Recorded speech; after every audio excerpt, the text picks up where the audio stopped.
Okay, so hello again. Good morning, everyone. Welcome to panel 28 of the third International Conference on Cordillera Studies. Good morning. It's been a rainy week or series of weeks already. The rain is very, so I hope everyone is safe and you are all comfortable at home or wherever you are as you are here to listen and to get insights or take notes or take down notes from our four presentations for this morning. So again, welcome to panel 28, Health and Gender in Indigenous Communities of the Third International Conference on Cordillera Studies, brought to you by the Cordillera Studies Center and the University of the Philippines, Baguio. So I am going to be your moderator for this panel. My name is Benjamin Mayamo III. I am from the Department of Communication, College of Arts and Communication, University of the Philippines, Baguio. Together with me, Jeffrey Javier. He is the assistant moderator. So whenever you have inquiries or concerns, you may directly message me or message Sir Jeffrey Javier if you have any concerns and whatnot. So before we begin with our four compelling presentations for health and gender in indigenous communities, I will share a rundown of all of the things that we're going to do in panel 28. So that's 10:45 to around 12 or more. It depends on how we're going to address all of the questions later on. So we will begin by, I will share some few reminders for our Zoom etiquette and for all of the participants to please follow and observe as we are going to listen and take down notes from our presentations or four presentations. And then after that, we are going to have each presentation. I will introduce our presenters individually or per presentation, and then they're going to have we are going to show to you the video or pre-recorded video presentation, and then we are going to entertain all of the questions after the fourth or the final presenter. So we have a total of four presentations for panel 28, and we will entertain all of your questions immediately after the summary, after the four presentations. So after four presentations, I will just share a very brief summary of what we've learned or what I've got from all of the presentations. And then we will open the floor for questions and we will ask our presenters to answer them individually or whatnot. So if you have questions, you may make use of the chat box or the chat function via Zoom. So you can just see that on the lowest third of the Zoom room. Also, we would like to thank everyone who are watching via live stream in our YouTube page or YouTube channel via the Third International Conference on Cordillera Studies. So let us begin. I hope everyone, I hope you have snacks with you or your cup of coffee so that you will feel a little bit comfortable and relaxed as we are going to listen to our four presentations. But before we begin, let me share some few reminders for everyone to please observe. Okay, so the very first one, I ask everyone to please mute your microphone when you are not speaking to eliminate background noise and prevent disruptions during our session or our panel. Second one, may I ask everyone also to please turn off your camera if your video may disrupt or distract others or if you have an unstable internet connection. So do not also crosstalk. Use the Zoom feature for raising a hand or show your physical hand in front of your camera and speak only when recognized by the moderator. So this is going to happen hopefully in our open forum later or our question and answer part. So the fourth one, ask for help from our assistant moderator. That is again, Mr. Jeffrey Javier, if you need any assistance. So number five, do not put the Zoom meeting details that is link, the meeting ID, passcode on social media to prevent unscrupulous individuals from intruding the online meeting. You can share the live stream link instead. So you can also see the live stream via YouTube. And then certificates will be distributed after the conference. To get a certificate, participants should complete the evaluation form. So the conference evaluation form will be available at the end of the conference, which is today on July 26, 2021. So attendance will be also monitored by the conference technical team. So I hope everyone follows our or observes our reminders as we are going to begin. Okay, so again, welcome to panel 28. This is health and gender in indigenous communities. So thank you very much to all of our more than 50 participants here live via Zoom in our Zoom room and to those who are watching and or listening via the YouTube live stream. So again, I'm Benjamin Miamo, and I'm going to be your moderator for this panel. So let us begin with our first presenters. But before that, let me just briefly share our four presenters for this panel. So I think you can see it now. So the first panel 28 presentation. So the first one is accessibility of soil transmitted helminthiasis control strategies in selected Aita and Atamanobo communities in the Philippines by Mary Ann Ladia and Vicente or Dr. Vicente Belisario. So the next one is ergonomics of Cordillera weaving, physical fitness assessment, and work efficiency of Cordillera weavers by Jennifer Inuvero and Annalyn Salvador Amores. Third one is non-prescribed cross-sex hormone therapy among bakla and transgenders in Baguio City and La Trinidad, Benguet by Jennifer Curry Joseph. And then Agi Nga Ati o Kun Ati Nga Agi, a narrative analysis of the coming out stories of Ati gay men by Julia Patricia Echari and Monique M. Muyargas. So let us now begin with our first uh, presenter. So let me just read the first presenter's bio note. So the first presenters are Mary Ann Ladia and Vicente Belisario. So the title of their research is Accessibility of Soil Transmitted Helminthiasis Control Strategies in Selected Aita and Atamanobo Communities in the Philippines. So their study aimed to describe accessibility of STH or soil transmitted helminthiasis control strategies in selected IP communities of Aitas in Pampanga and Atamanobos in Davao del Norte. Qualitative data on the accessibility of STH control strategies were collected using key informant interviews and focus group discussions. So, Mary Ann J. Ladia is a medical anthropologist. She started her research career at the Cordillera Studies Center, University of the Philippines, Baguio. Together with a transdisciplinary team, she conducts research on tuberculosis and other infectious diseases, women's and children's health, indigenous people, and systems of healing. She also teaches health social science to the graduate students of MS Clinical Epidemiology. Maan is currently Research Associate Professor and Clinical Associate Professor at UP Manila's National Institutes of Health and College of Medicine, respectively. She holds a PhD degree in anthropology, medical anthropology from Michigan State University. So the next one, part of the research, author is Dr. Vicente Y. Belisario Jr. He is currently a Professor 12, University Scientist 3, and the Dean of the College of Public Health, University of the Philippines, Manila. In the last 30 years, he has taught medical parasitology, tropical medicine, and public health. And then Dr. Belisario's researches have focused on neglected tropical diseases, NTDs, in the areas of epidemiology, diagnosis, treatment, control, and prevention. So he published over 80 scientific publications in peer-reviewed journals. A number of his research results and recommendations provided basis for the formulation of national policy and practice guidelines on the control of parasitic, um, parasitic, NTDs in the Philippines. So let us now listen to our first presenters, Dr. Mary Ann Ladia and Dr. Belisario. Good morning. The title of our paper is Accessibility of Soil Transmitted Helminthiasis Control Strategies in Selected Aita and Atamanobo Communities in the Philippines. Indigenous peoples, comprising approximately 13% of the Philippine population, remain disadvantaged and vulnerable to health inequities. They experience higher rates of health risks, poorer health, and greater unmet health care needs. Furthermore, they have limited access to sanitary toilets, clean water, and quality health education, making them susceptible to parasitic infections, particularly soil transmitted helminthiasis. STH is a neglected tropical disease most commonly affecting populations living in areas of poverty where open defecation persists.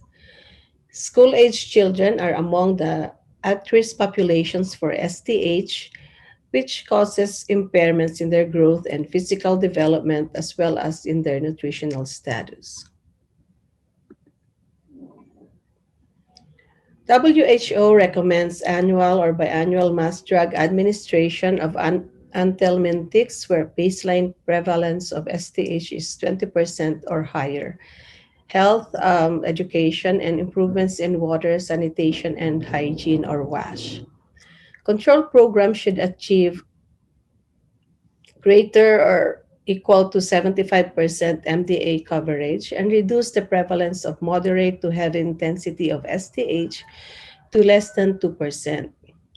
In the Philippines, the Integrated Helminth Control Program of the Department of Health, implemented since 2006, aims to achieve greater or equal to 85% MDA coverage and less than 50% prevalence of STH in SAC.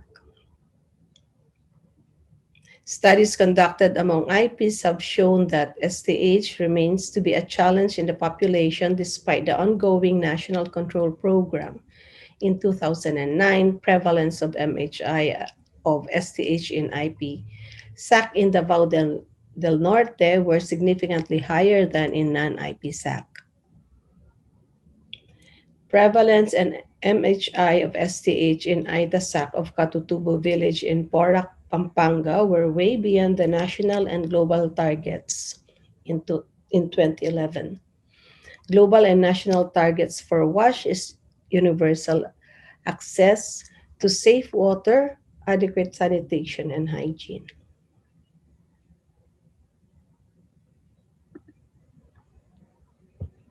Accessibility of STH control strategies requires more than the provision of the services within proximity to the target populations or recipients.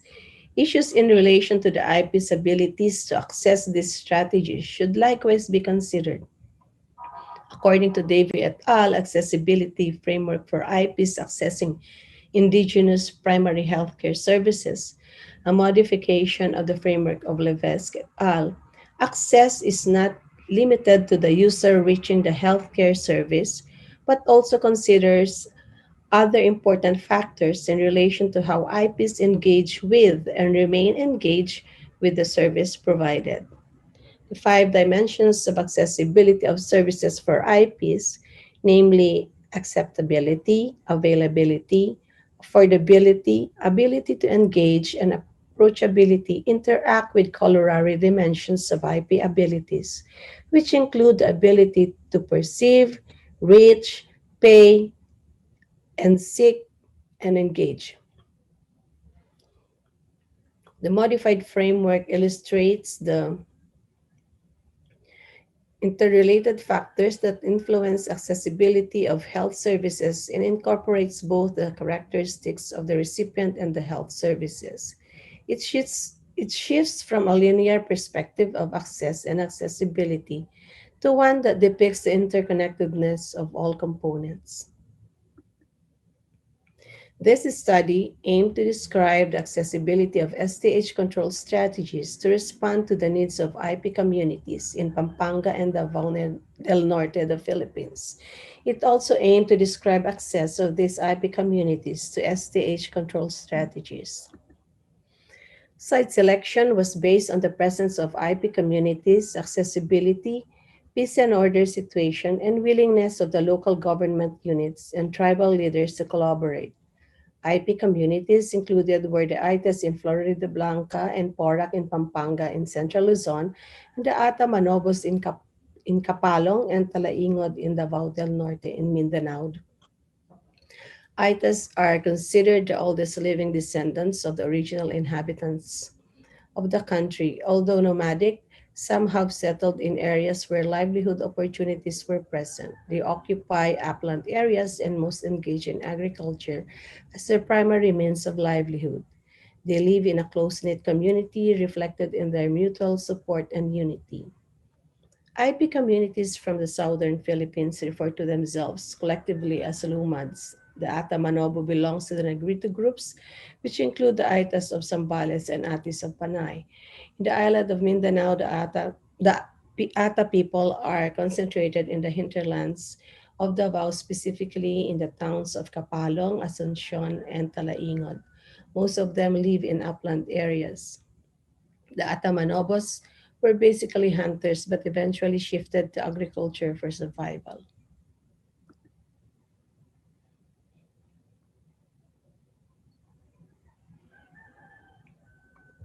Qualitative methods such as key informant interviews and focus group discussions were utilized. 13 informants, particularly 11 officials and workers of the concerned offices of DOH, DepEd, and LGUs, and two IP leaders describe existing STH burden in SAC, implementation of STH control strategies, particularly of MTA, health education campaigns, and improvements in WASH in IP communities. Good practices and challenges in program implementation were also discussed. Three FGDs were conducted among parents, elementary school teachers of IP schools, and rural health midwives separately. 6 to 10 participants were invited in each focus group. Guide questions focus on accessibility of and access to STH prevention and control strategies for SAC and IP communities. Informed consent was obtained from key informants and FGD participants prior to participation. KIIs and FGDs lasted for approximately 30 to 40 minutes. Interviews or discussions were transcribed verbatim by trained research staff and common themes were identified. Qualitative data was analyzed manually by a multidisciplinary research team. Thematic analysis was based on the accessibility framework for IPs in accessing Indigenous primary healthcare services. Other factors beyond the modified framework of DABI were also noted. Ethics approval was obtained from UPM Reb. Consultations with the concerned DOH, DepEd, and local health officials were conducted prior to the project implementation. IP leaders, which included IP mandatory representatives and tribal chieftains, were oriented on the study and their approval was sought.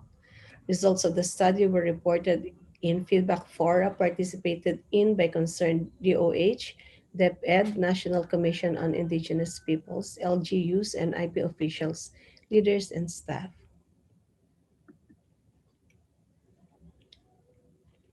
Results.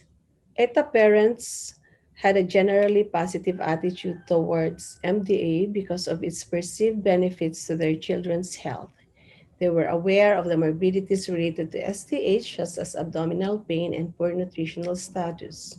They also knew their children's high risk of acquiring STH due to the continued practice of open defecation and poor hygiene, and they themselves are likewise susceptible. Some concerns on acceptability of MDA, however, were cited, among which included fear of adverse events such as passing out of intestinal worms, vomiting, and nausea, and the belief that deworming tablets could be too strong and ineffective for children.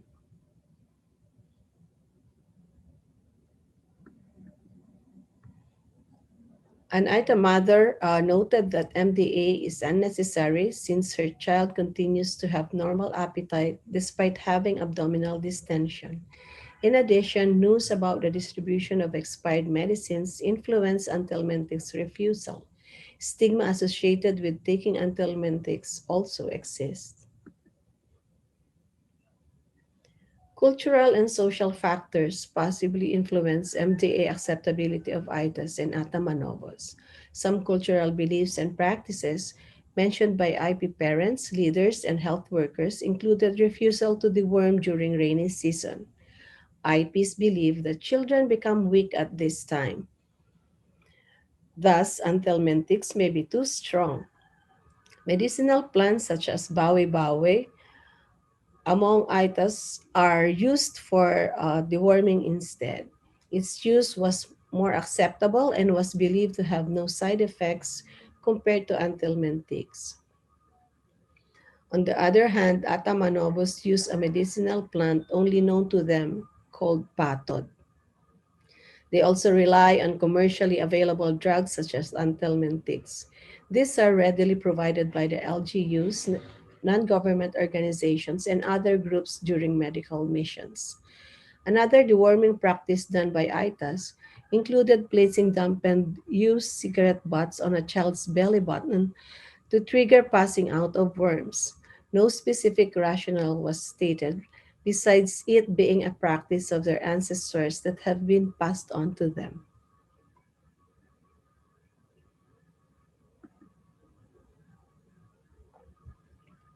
As part of the National School Deworming Month, anthelmintics were available at no cost in LGUs for MDA in communities and were distributed by DOH to DepEd offices for SAC.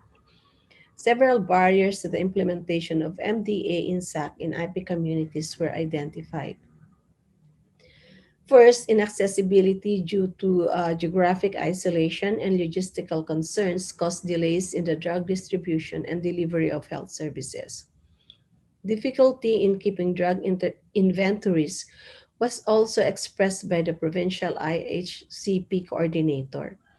Health personnel also travel long distances to reach target groups, thereby adding burden to the insufficient number of health personnel. This contributed to the inadequate supply of anthelmintics and failure to distribute during scheduled MDA. The leader of the Atamanobo also noted the importance of constructing proper roads in the delivery of health services in remote areas. Second, the insurgency problem in Capalong and Talaingod in Davao del Norte posed a challenge. Continuous threat to peace and order affected the availability of health services, including MDA. Third, the nomadic lifestyle of ITAS was a barrier in reaching target MDA coverage among SAC and IP communities. Teachers reported absences and dropouts due to relocation for better livelihood opportunities. MDA and other school based health interventions may be unavailable to these nomadic populations. Fourth, non inclusion of Lumad or Atamanobo schools in the school based MDA program is a concern. While the current school based MDA program has been mandated by the DepEd, Lumad schools are not covered. Lastly, current WASH strategies includes the construction of communal toilets. However, the lack of water supply remains a major concern in Upland, Pampanga, and Davao del Norte. Sanitary toilet facilities were unused and unavailable. There was also poor maintenance of communal toilet facilities, and sometimes water pipes and lines were stolen. Some IP parents expressed lack of trust in school based programs and believed that drugs provided during the community based MDA were more effective than those administered by health workers in schools.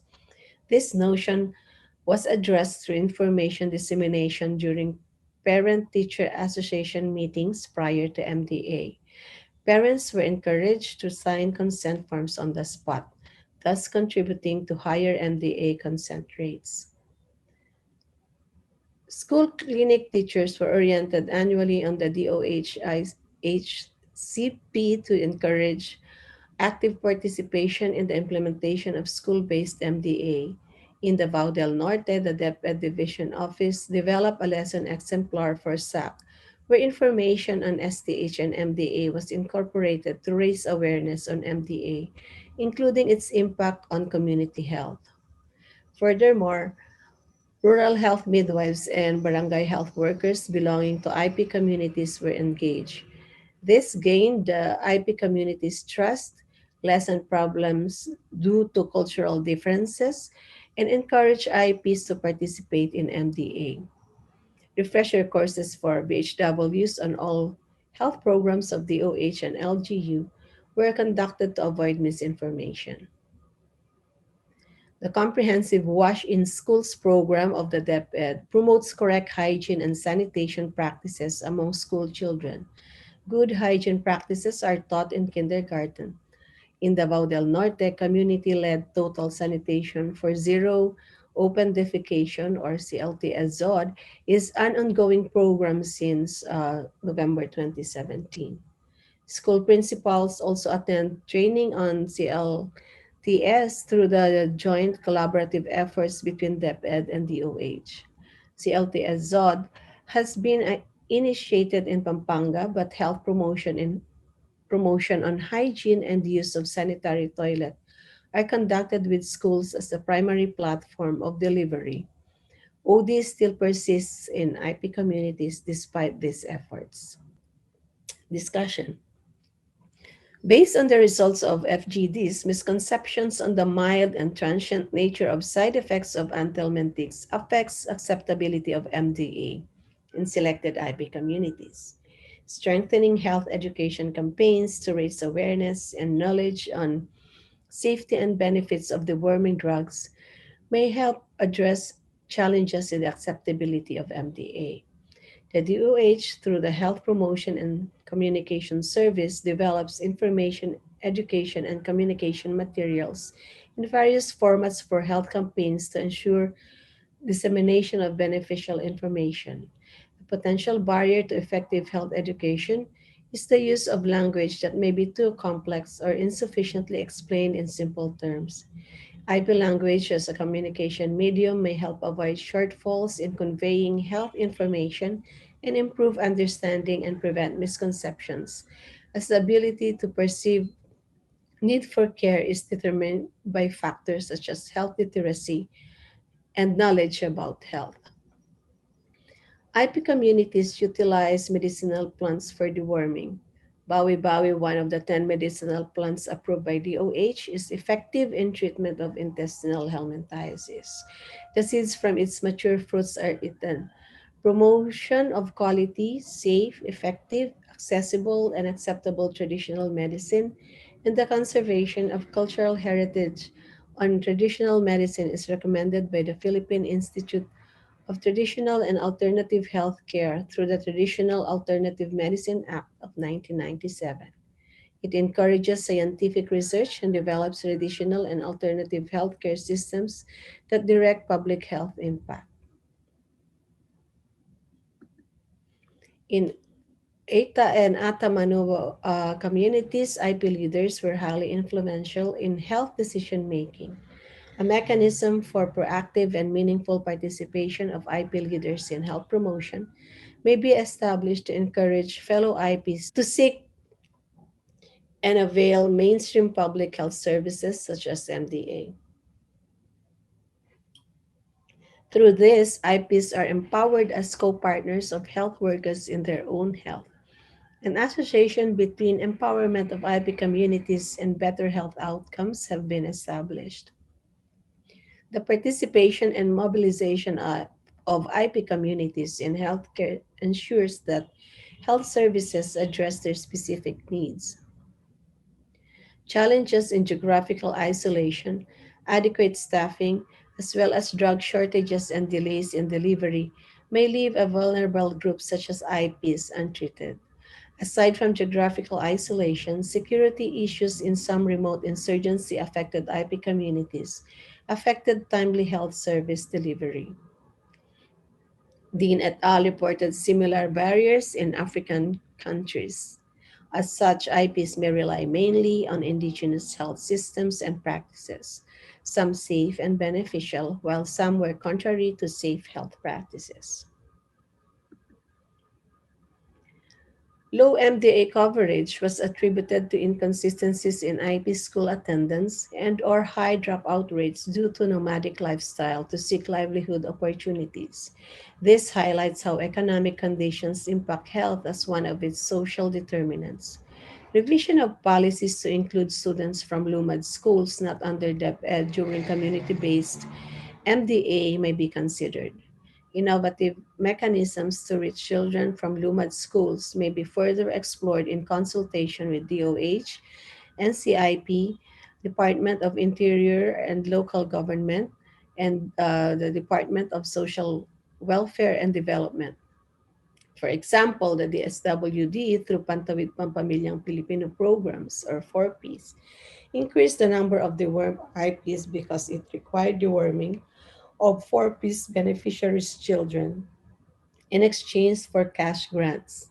School based MDA, through the collaborative efforts of the DOH and DepEd may even address challenges in limited human resource in STH control. To cover other out of school youth, strengthening of community based MDA may also be considered. Challenges in WASH, including lack of access to safe water supply and sanitary toilet facilities, perpetuates open defecation in the IP communities. DOH has indicated that by 2022, all barangays should achieve zero open defecation status, which is consistent with the Philippine Sustainable Sanitation Roadmap vision. The National Sustainable Sanitation Plan may be a reference in the development and implementation of local promotion strategies in pursuit of sustainable sanitation actions and programs in marginalized communities. One of the strategies is CLTS, a community focused approach aimed at changing sanitation behaviors rather than mere construction of toilets. Tribal chieftains participated as members of the ZOD program steering committee to attain, monitor, and evaluate SOD status.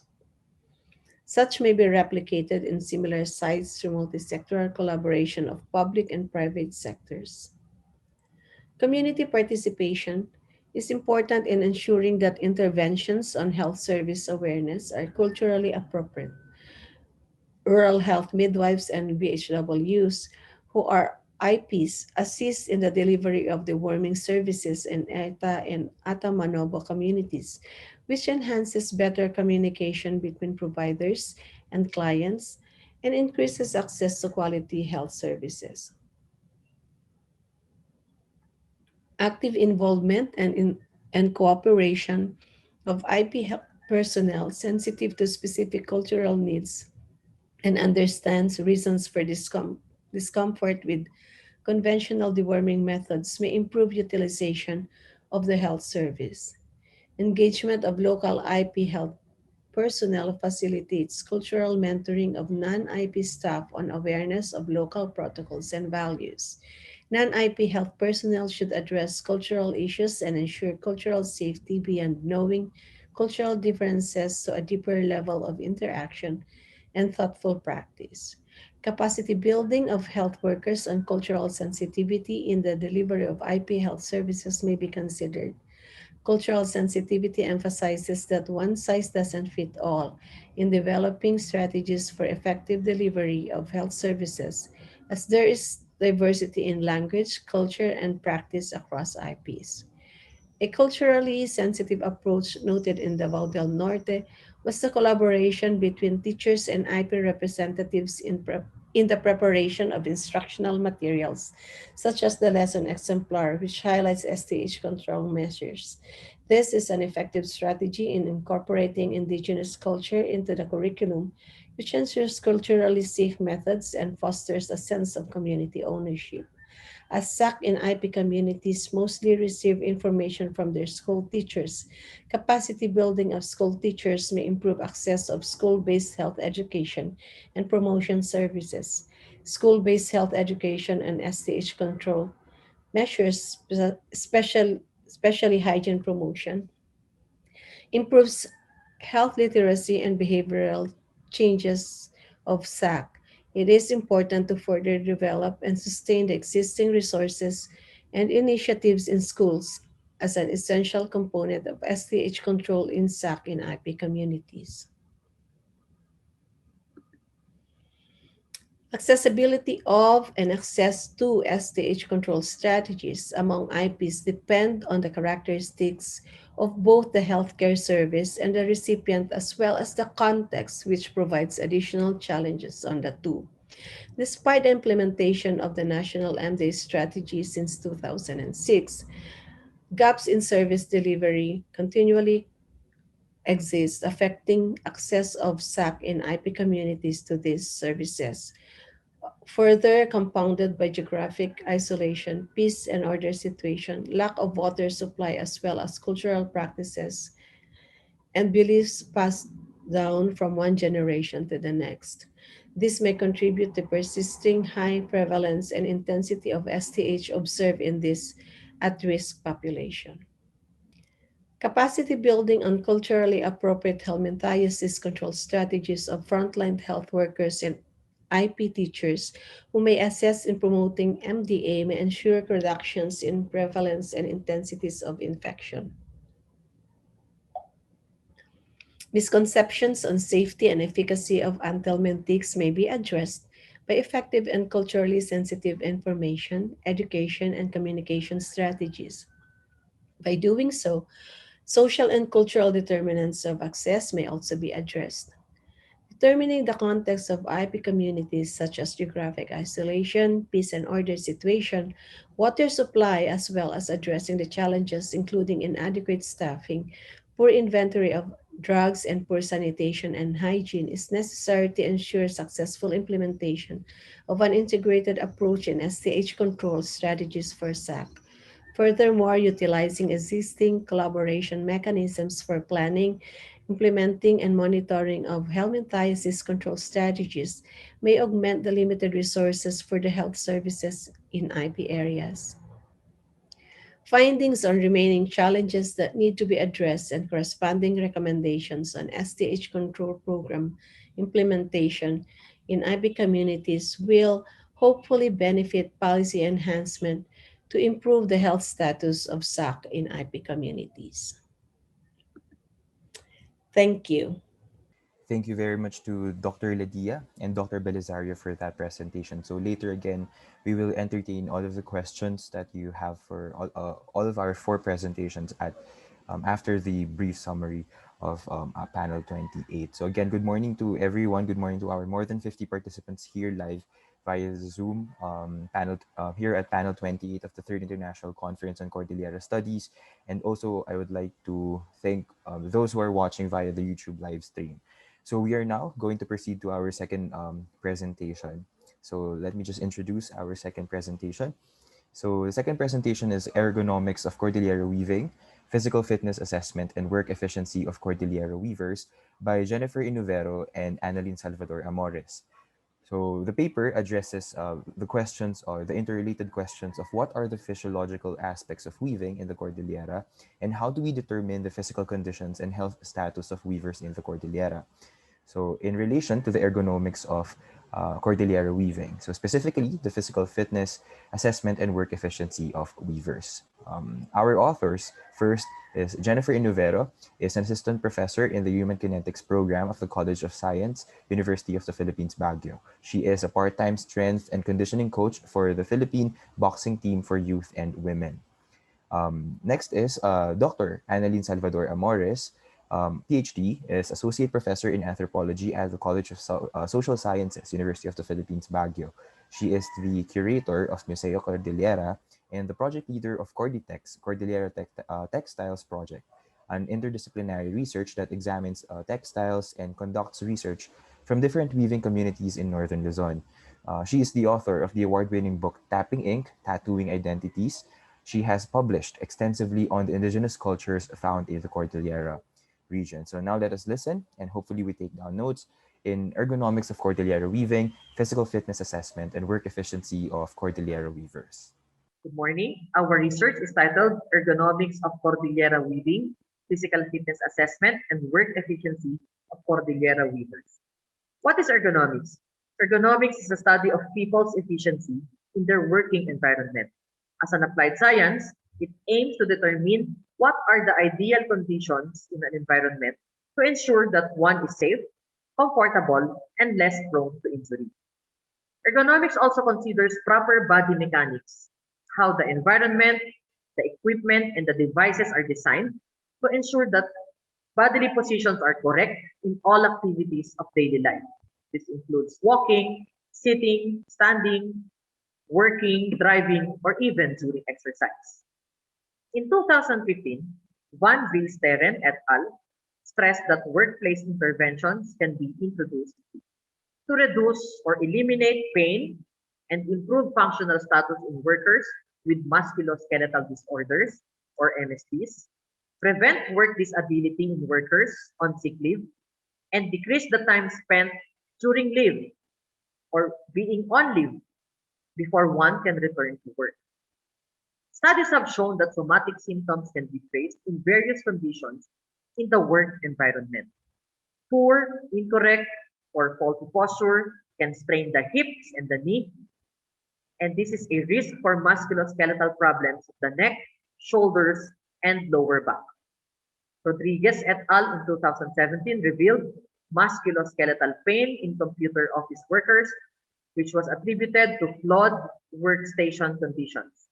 Among these are incorrect chair height, inadequate support in the arm and the back, among others. Dayanat and Karimi in 2016 also reported a high prevalence of musculoskeletal complaints in the neck, lower back, and shoulders among Iranian handicraft workers who were engaged in different hand sewing tasks. Similarly, Sarkar in 2016 identified back, neck, knee, foot, and joint pain, also caused by long working hours in various harmful positions on traditional looms and instruments of handloom weaving in India. These were reported in addition to exposure to light, dust, and fabric. In 1985, in the Philippines, Miralao and Aguilar reported back pain among weavers.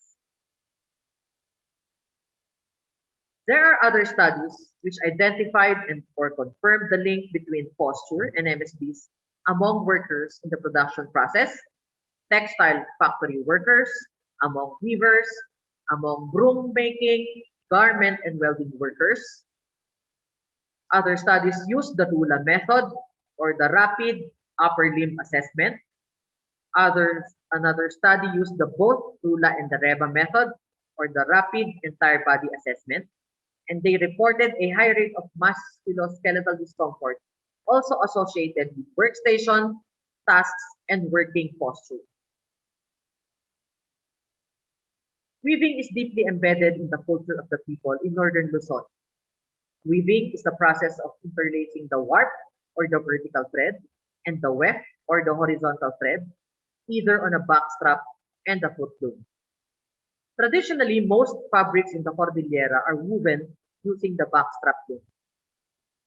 With this tedious process, weavers are more likely to produce musculoskeletal problems, as also observed during the course of our fieldwork. This is the backstrap loom, and this is the foot loom.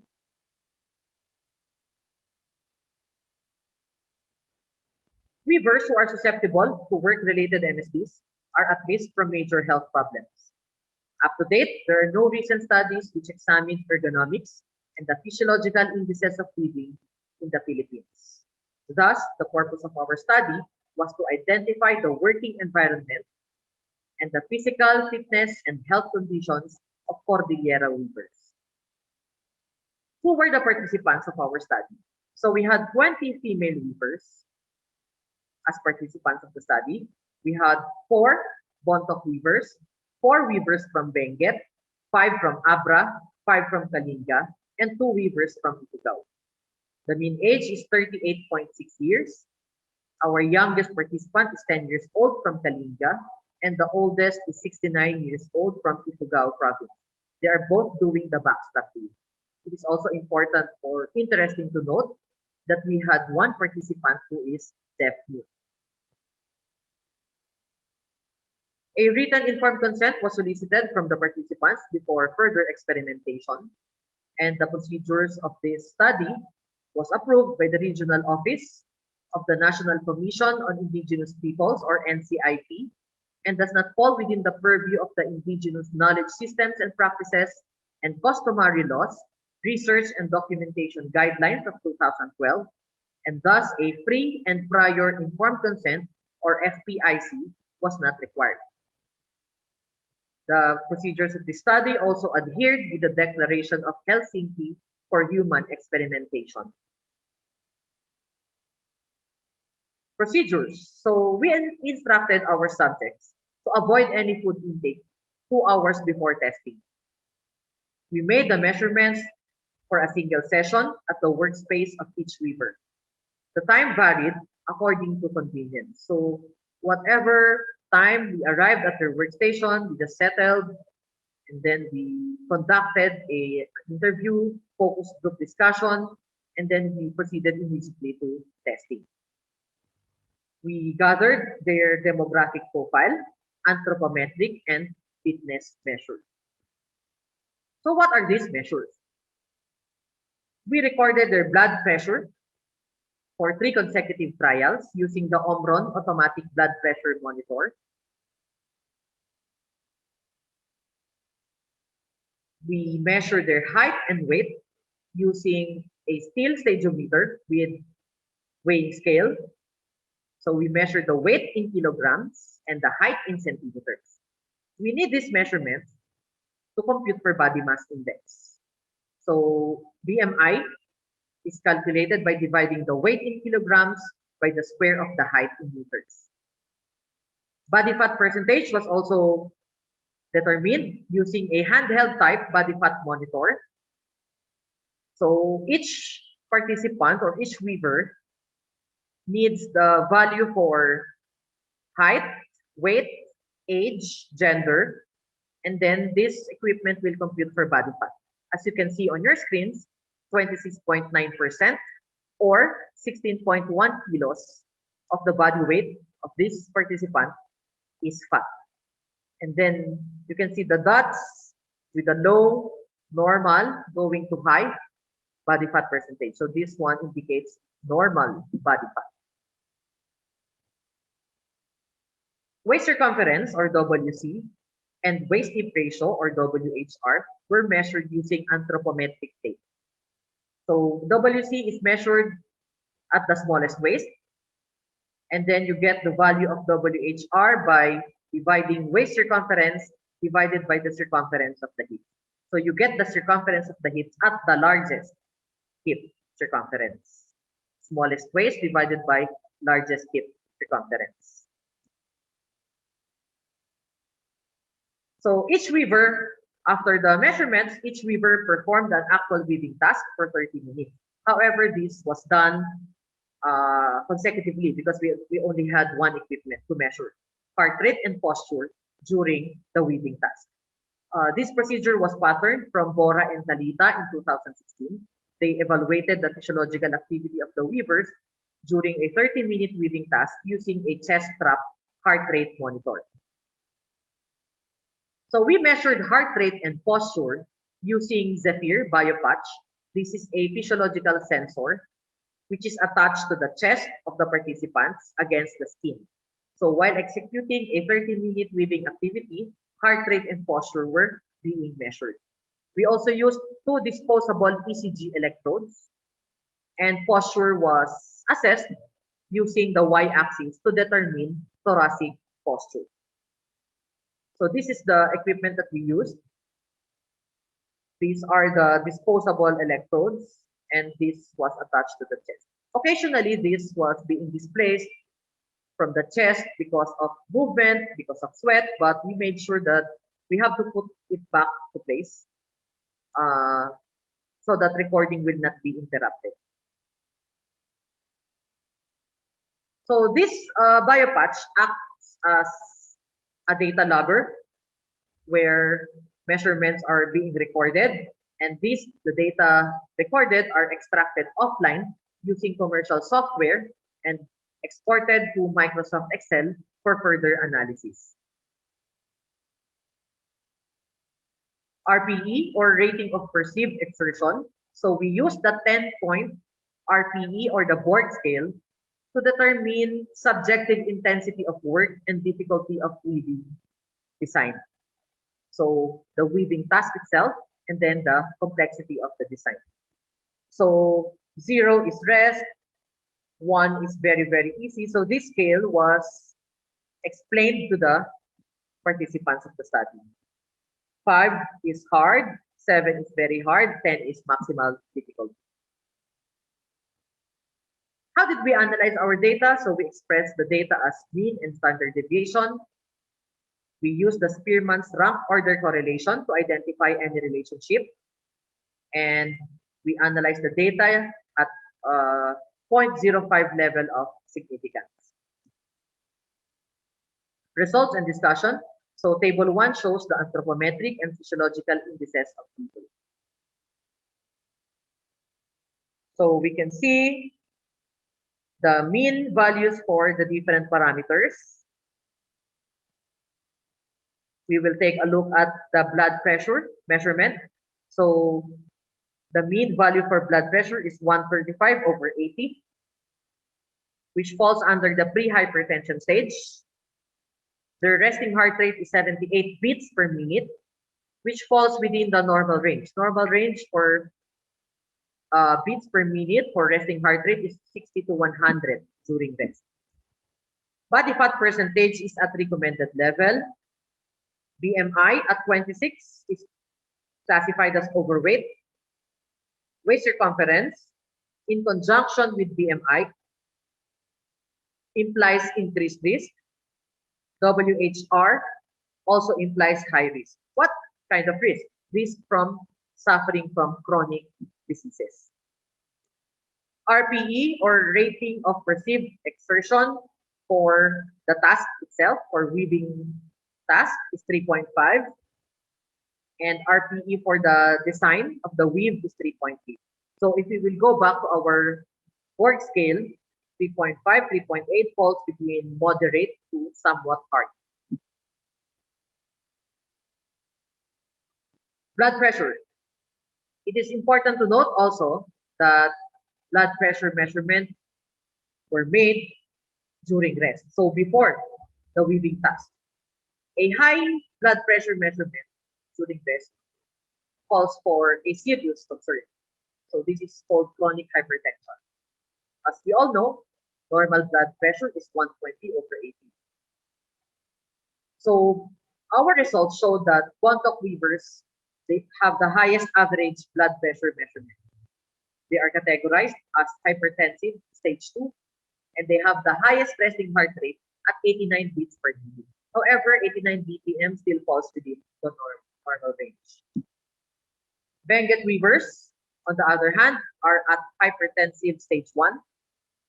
Ikuga weavers at pre-hypertensive stage. Abra and Kalinga weavers have normal blood pressure. Body fat percentage was also classified based on their mean age. Results showed that Bontoc weavers have the highest body fat percentage, classified as overweight, which is consistent with their high blood pressure measurement. Abra weavers are classified as overweight, while Ifugao, Benguet, and Kalinga weavers have moderate body fat percentage. For BMI, Bontoc weavers have the highest BMI and classified as obese class 1. Benguet, Abra, and Ipuga weavers are classified as overweight, and therefore they are at an increased risk. Kalinga weavers have a normal BPI, and thus they are at an acceptable range or at a very low risk. Waist circumference, Bontoc and Benguet weavers are at moderate risk. Abra, Kalinga, and Ipuga weavers at low risk. Kalinga weavers scored lowest for waist circumference measurement. For WHR, as a measure of regional fat distribution, this indicates health and risk of developing serious health conditions. Results show that Bontoc, Benguet, Abra, and Ipuga weavers are at risk from developing chronic diseases. Kalinga weavers are only at an average risk. Heart rate. So we got a value of mean heart rate for 30 minutes during the weaving task at 90 beats per minute approximately. So this implies a low cardiovascular workload during the task itself, which is further explained by their low RPE on both the task and the design. Weaving requires prolonged sitting position, and approximately the metabolic equivalent of sitting is 1.5 met, and this is considered as a low intensity activity. Weaving is a low intensity activity. For posture, so we utilize the posture graph to exhibit postural deviation So 0 degrees means an upright trunk position. So we got a mean of 2.96 degrees. This implies that the weavers demonstrated increased forward lean based on complexity of design and equipment. In other words, there were more forward lean among weavers as the design of the weave itself becomes more difficult, becomes more complex. And also based on equipment used. So both the backstrap and the traditional loom or the foot loom, uh, they have shown postural deviation among weavers. So the backstrap loom, so the strap is tied to the waist, and this creates tension because you have to hold the warp in place. And the traditional foot loom, there is no back rest to support the lower back.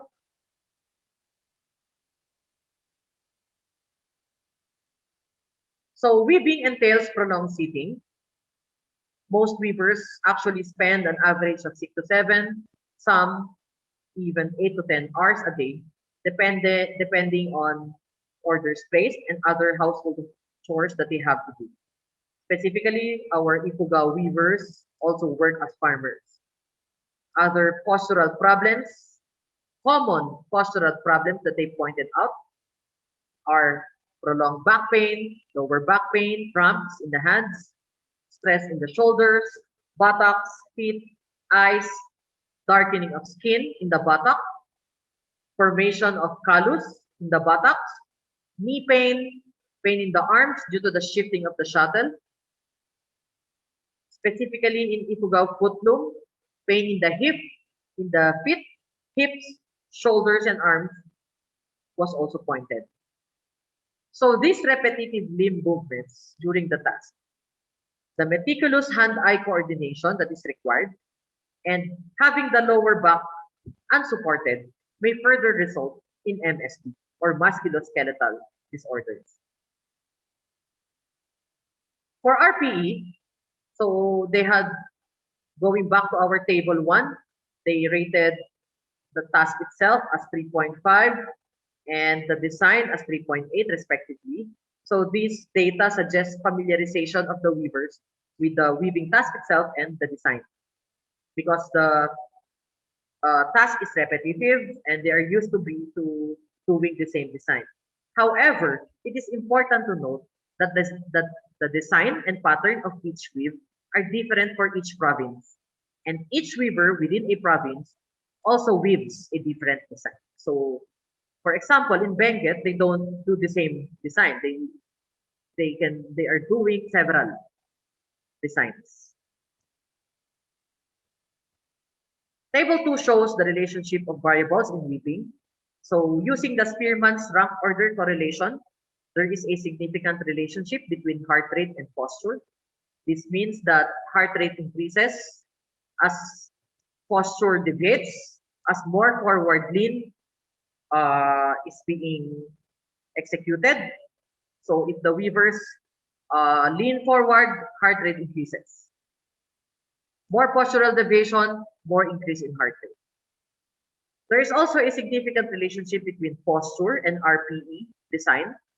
So the more complex the design is, the more postural deviation happens. So more forward lean if the design is more complex. Other problems pointed out by the participants of the study: low income and poor working conditions such as exposure to dust, fabric, and weather, hot weather specifically.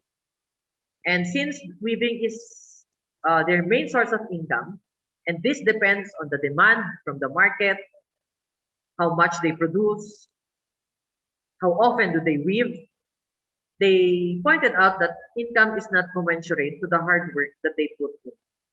And this is one of the reasons why the younger generation is being discouraged from weaving. Limitations of the current study are acknowledged, so the generalizability of results should be avoided, as the results are only applicable to the participants of the study. The weaving task only lasted for 30 minutes. So recording of a longer duration may elucidate information on the daily metabolic workload of weaving and may provide more information on the cardiovascular and postural indices among weavers. The use of other non-invasive methods like the Rula, the Reba method may also assess postural problems and determine physiological mechanisms to help explain increased health risk among weavers.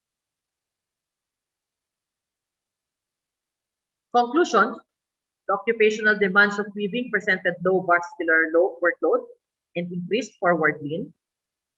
Considering that the weavers are relatively young, the mean values for blood pressure, BMI, waist circumference, and waist hip ratio indicate poor health condition.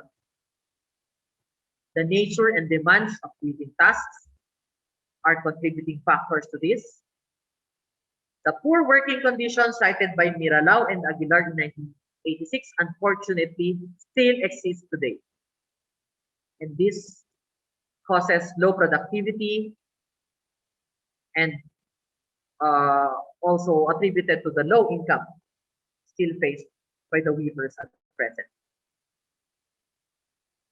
The tedious process of weaving, health, and postural problems raised discourages the younger generation to engage in weaving. Such conditions also brought the decrease of the weaving industry in the region, primarily because of old age and the poor health of the weavers. Future studies should warrant the reduction of work-related health risks among Cordillera weavers and promote better working conditions to sustain Cordillera weaving.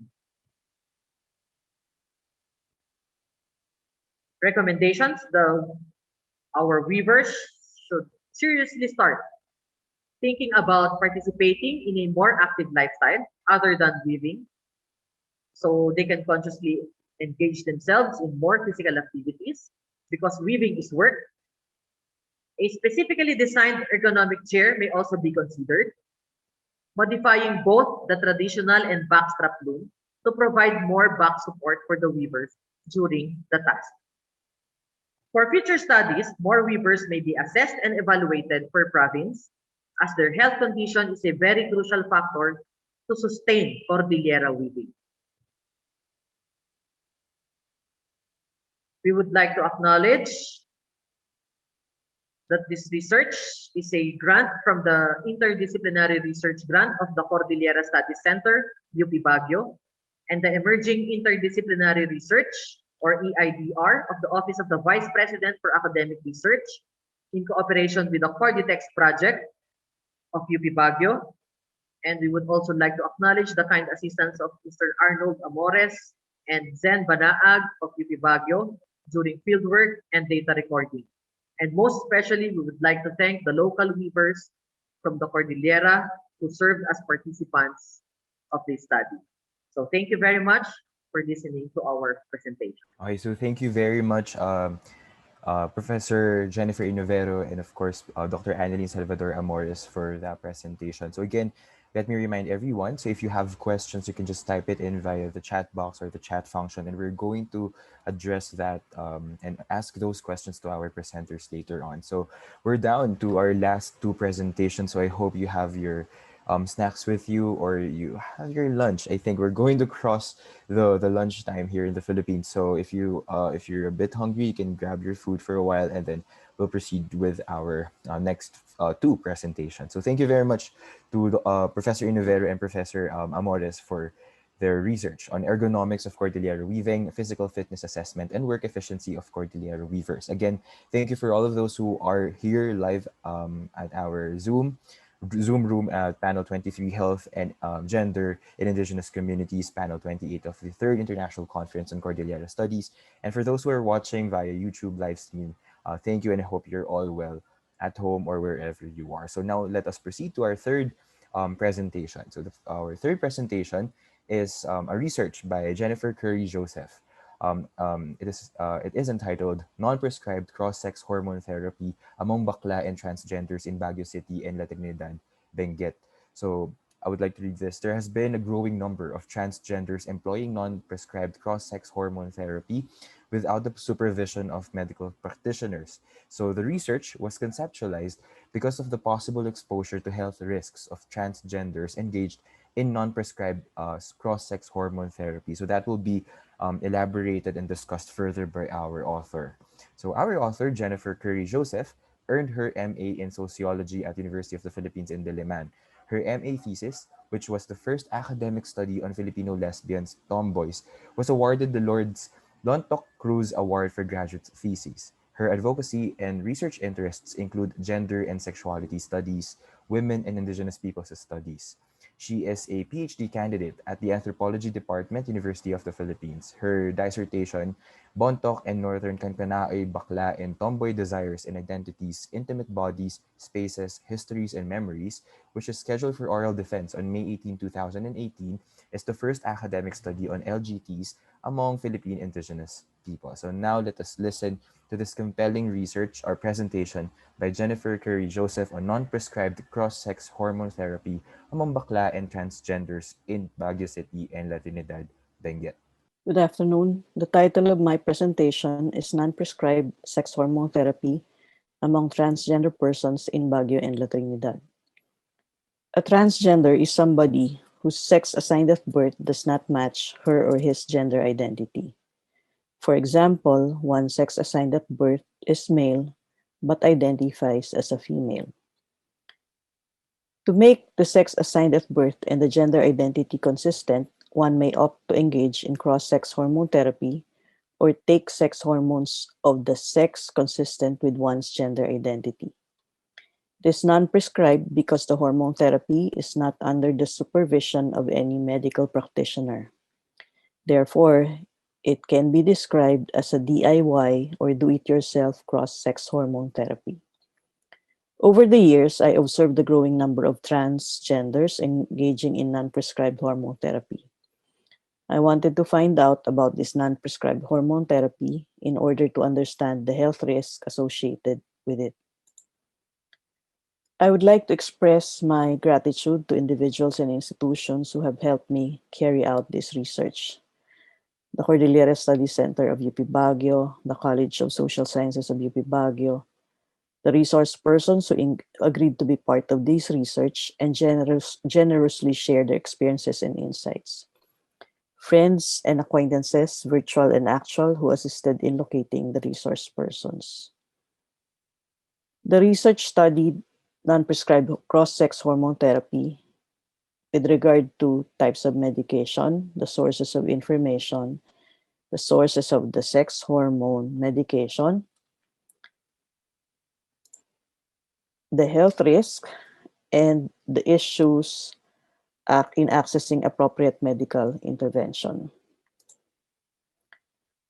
I adopted the UN Population Fund or UNFPA's comprehensive concept of sexual and reproductive health, which is described as the state of complete physical, mental, and social well-being in all matters relating to the reproductive system.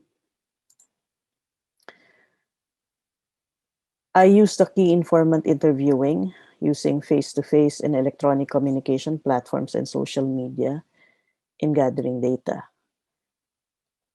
Snowball technique was used to identify and access key informants. 6 trans women and 2 trans men, key informants, were my research partners.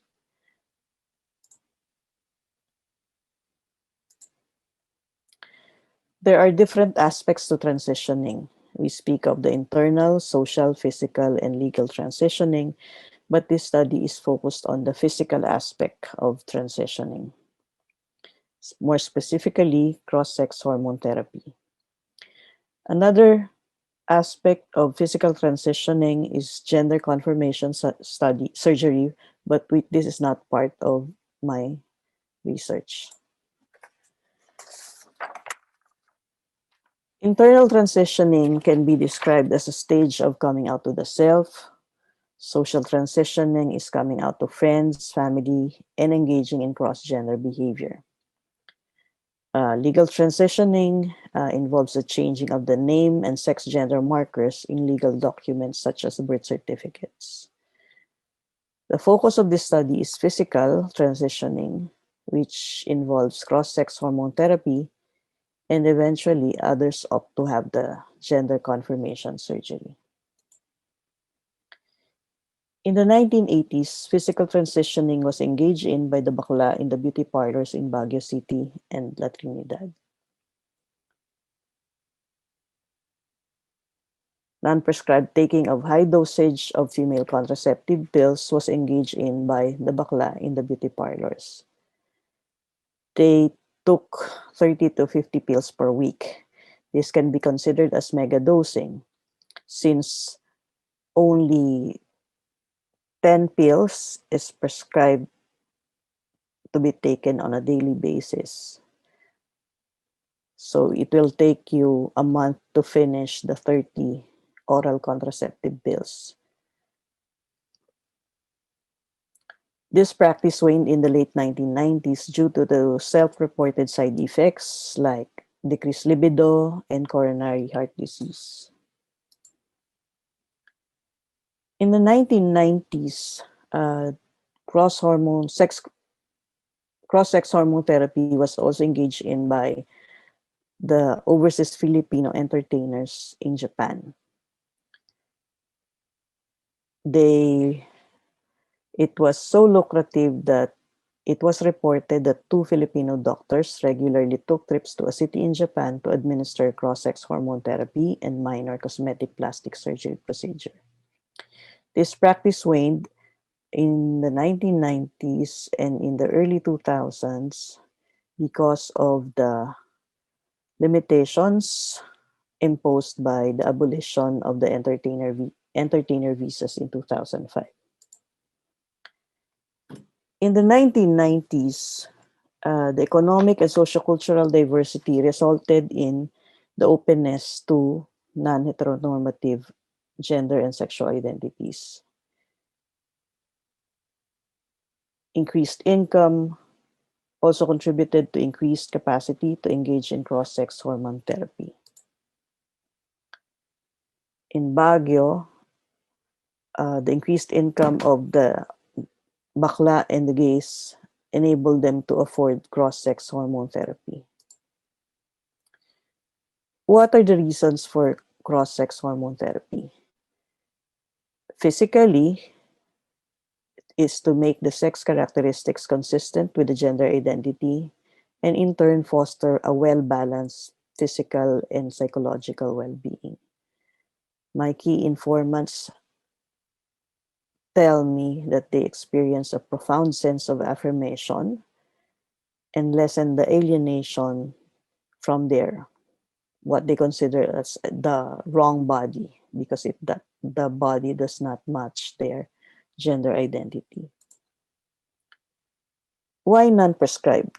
Non-prescribed again means that it is not under the supervision of medical practitioners. So why do they do this despite the health risk involved? Because of the absence of lack or of sensitive, accessible, and appropriate health infrastructure for transgender persons, while at the same time there's all the available information in electronic communication technology. So they get information from the internet that cross-sex What? hormone therapy is possible, and these are the ways to do it. And these are the sources for your cross-sex hormones. The player There's also that culture of self-medication. na So may they engage in what we can call a do-it-yourself hormone therapy. ito. Dapat It's sobra ka na very ito. easy to purchase over-the-counter sex hormone drugs or oral contraceptive pills. In recent years, and most especially during the community lockdowns associated with the pandemic, there's the proliferation of e-commerce, online stores, and delivery apps. So the oral contraceptive pills and sex hormones are delivered to them. They do not need to go to the drugstores to buy. Aside from that, they experience less stigma, less discrimination because they do not have to show themselves in the drugstores and purchase the hormone medication. In terms of sources of information, the parloristas and those from lower socioeconomic strata get their information through word of mouth. They have friends and acquaintances who have had positive experiences with non-prescribed hormone therapy. On the other hand, BPO sector workers and those from the lower middle and middle socioeconomic classes have access to the internet, and therefore they also get their information on cross-sex hormone therapy through the websites and social media apps. For the female hormones bought by trans women, beginners usually buy micropill. It's a contraceptive pill. They usually take 3 tablets per day. It costs 900 pesos, and they consume it in less than 2 weeks. The generally recommended dosage is zero point 0.10 milligrams per day, but they megadose by taking zero point 0.30 milligrams per day. Those with better incomes upgrade to more expensive oral contraceptives or hormone therapy products. In 2010, oral and injectable sex hormone drugs became available in Baguio City and La Trinidad. Those who use this oral and injectable hormones are usually in their 20s, working either in the beauty parlors or in the various BPOs in the region. Comparing the cost of over-the-counter drugs and online shops or those purchased from the internet, a 2-week supply could cost 2,200 to 2,300 when you buy it over the counter.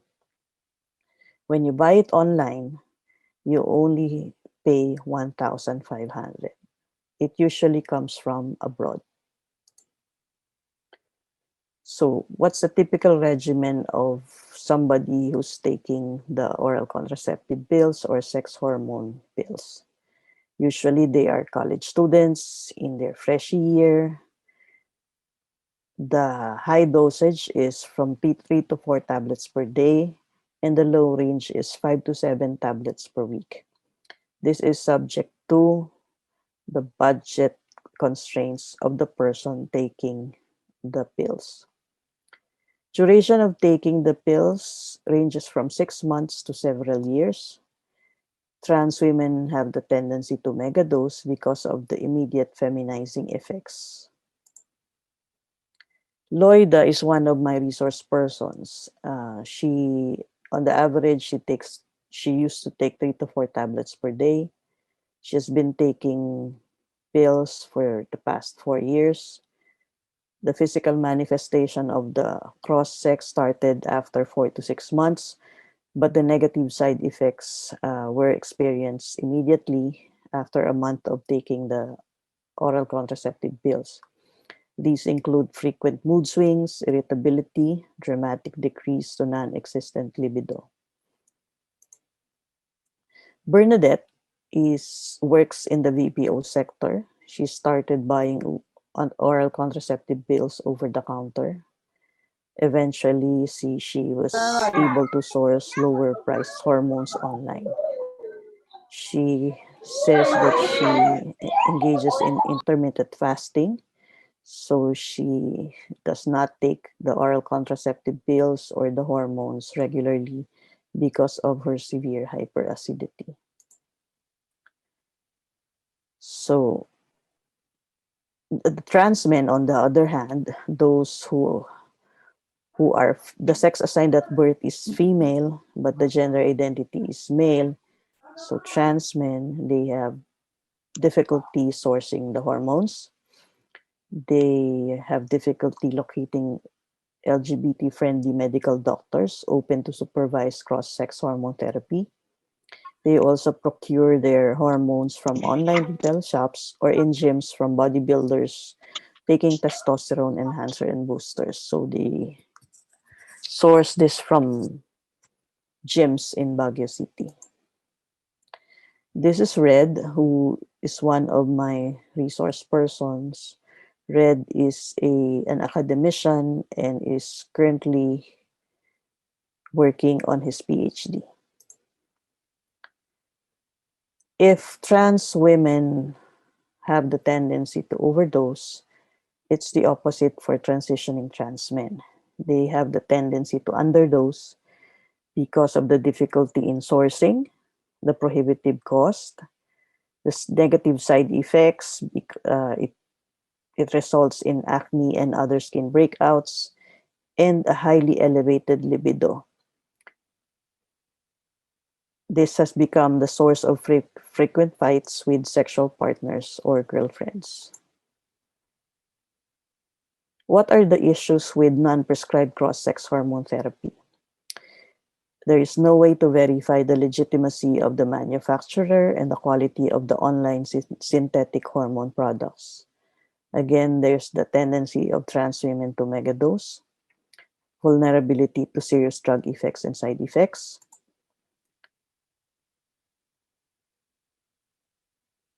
Cross-sex hormone therapy should only be initiated after thorough medical and psychosocial assessment and securing the informed consent of the patient.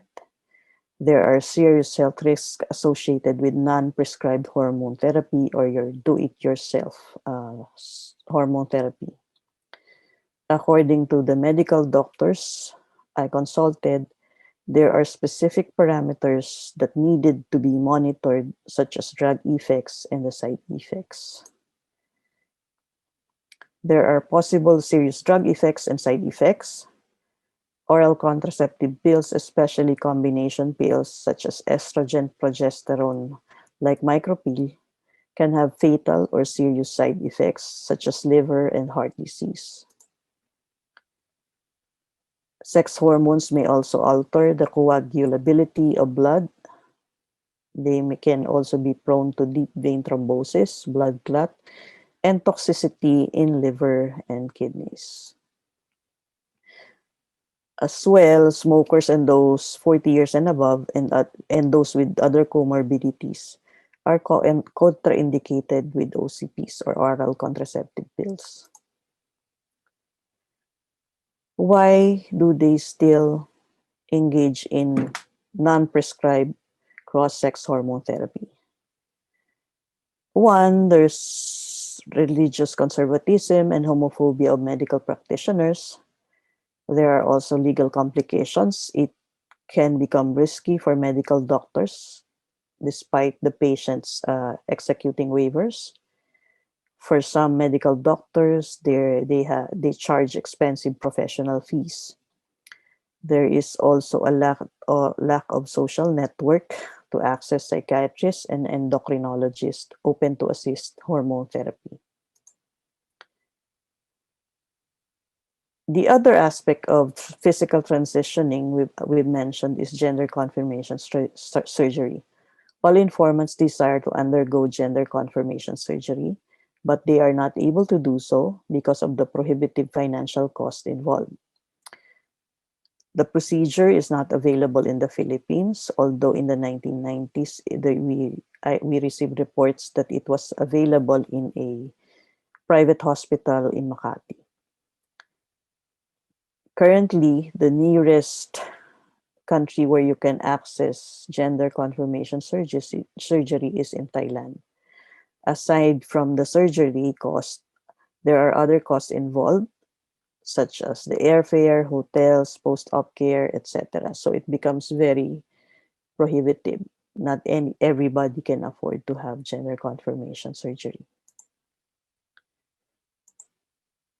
There should be holistic, sensitive, appropriate, and accessible intervention programs. There are good practices in Canada, in some states in the US, and countries in Europe that the Philippines can adopt. There is a need for socio-medical intervention program. Non-prescribed sex hormone therapy is not safe.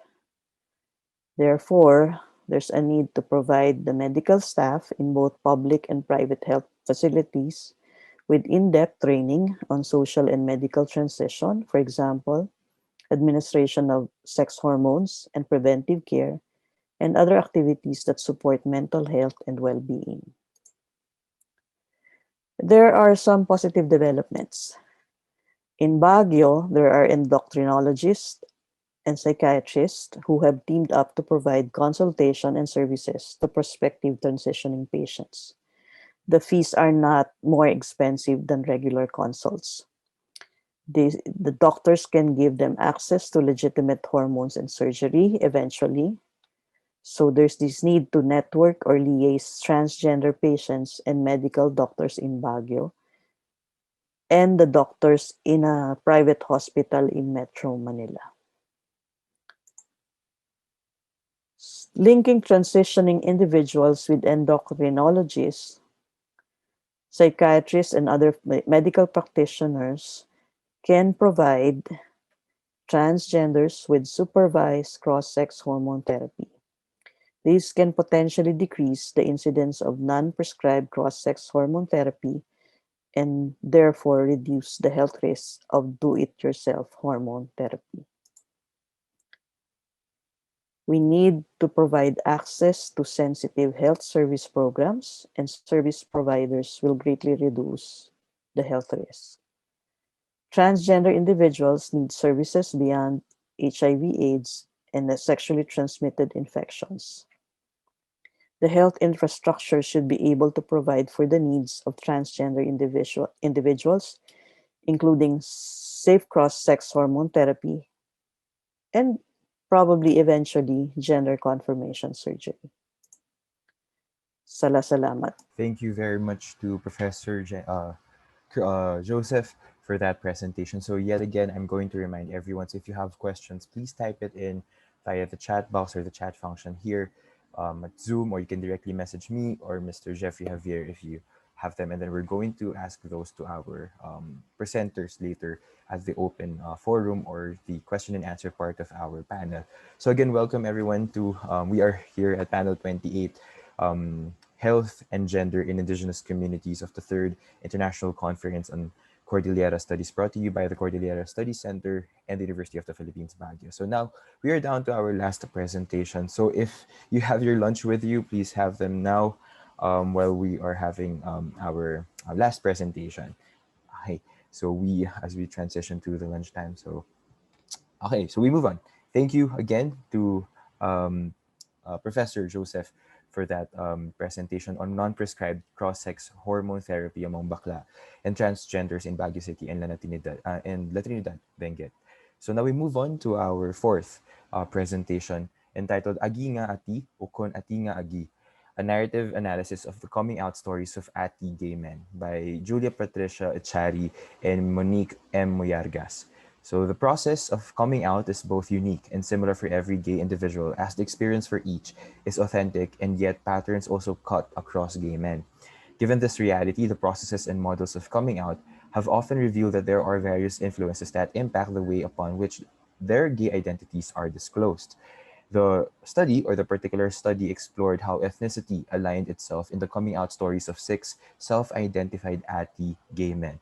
So Julia Patricia Echari is a graduate of BA, major in psychology, minor in management from the University of the Philippines in Visayas. She served as a student volunteer for the National Commission on Indigenous Peoples Antique Aklan office during her undergraduate years and has also functioned as a student intern at the Department of Human Resources at the Coca-Cola FEMSA plant in Iloilo during her on-the-job training.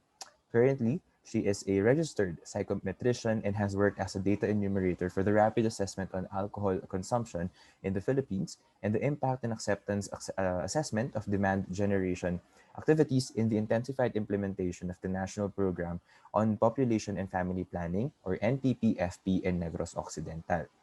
Monique M. Mayargas is a faculty of the Division of Social Sciences in UP Visayas, teaching psychology and research courses.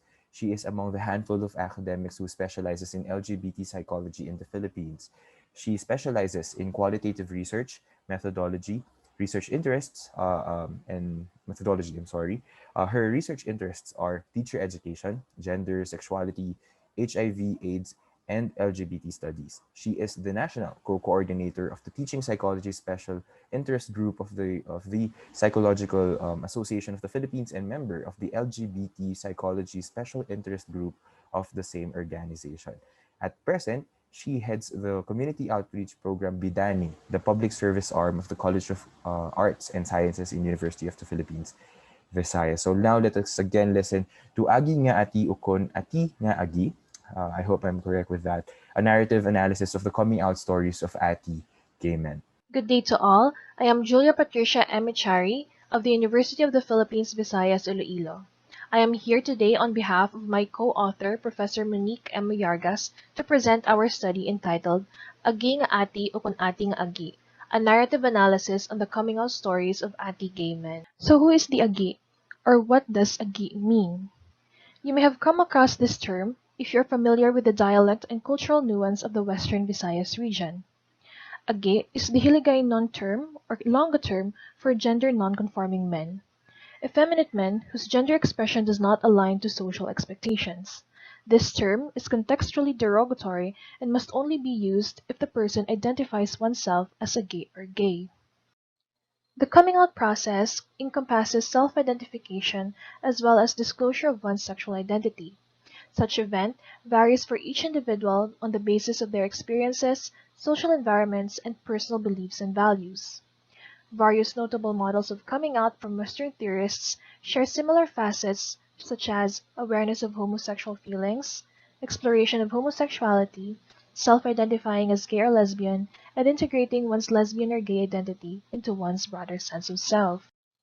Coming out could be more difficult due to the influence of various cultural factors, particularly for indigenous peoples such as the Ati. Such factors could be family, traditional gender roles, conservative religious values, widespread homophobia, and even from oneself. In the Philippines, gender roles are embedded in culture and religion. Negative attitudes towards sexual minorities result from deviating from traditional and cultural gender norms. Sex and sexual identity are taboo topics rarely discussed openly. As we know, a culture of silence surrounds these natural issues. The notable coming out models from Cass to Coleman to Troyden mostly describe sexual identity formation as a linear or sequential developmental process. Such perspectives fail to acknowledge the effects of multiple changing sociocultural contexts that lesbians and gay men of various racial or ethnic backgrounds, as well as age cohorts, experience as they begin and move through the identity development process.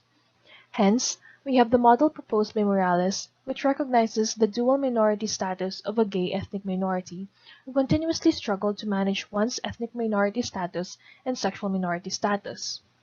In detail, Morales' model is composed of the following elements: denial of conflicts, bisexual versus gay or lesbian, conflicts in allegiances, establishing priorities in allegiance, and integrating the various communities. In the Filipino context, parental approval is a significant factor in the development of a positive gay identity alongside peer autonomy support, which leads to the disclosure to one's peers. Despite being predominantly Christian, there is some level of tolerance towards the LGBT community in the country.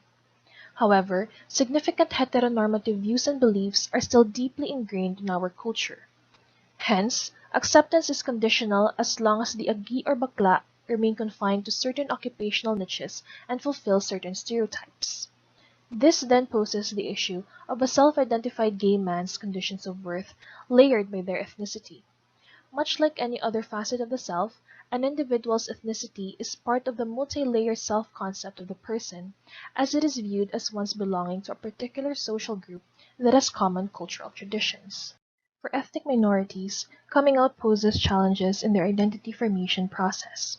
According to Morales, as the awareness of one's multiple identities become more distinguishable and comparable, the developments and need for integration of these identities become more important.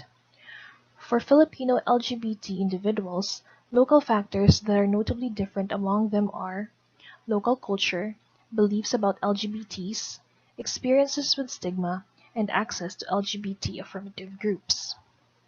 Sociocultural realities surrounding IPs or ethnic minorities are often seen as marginalized, wherein they integrate themselves into various cultures due to societal changes and urbanization.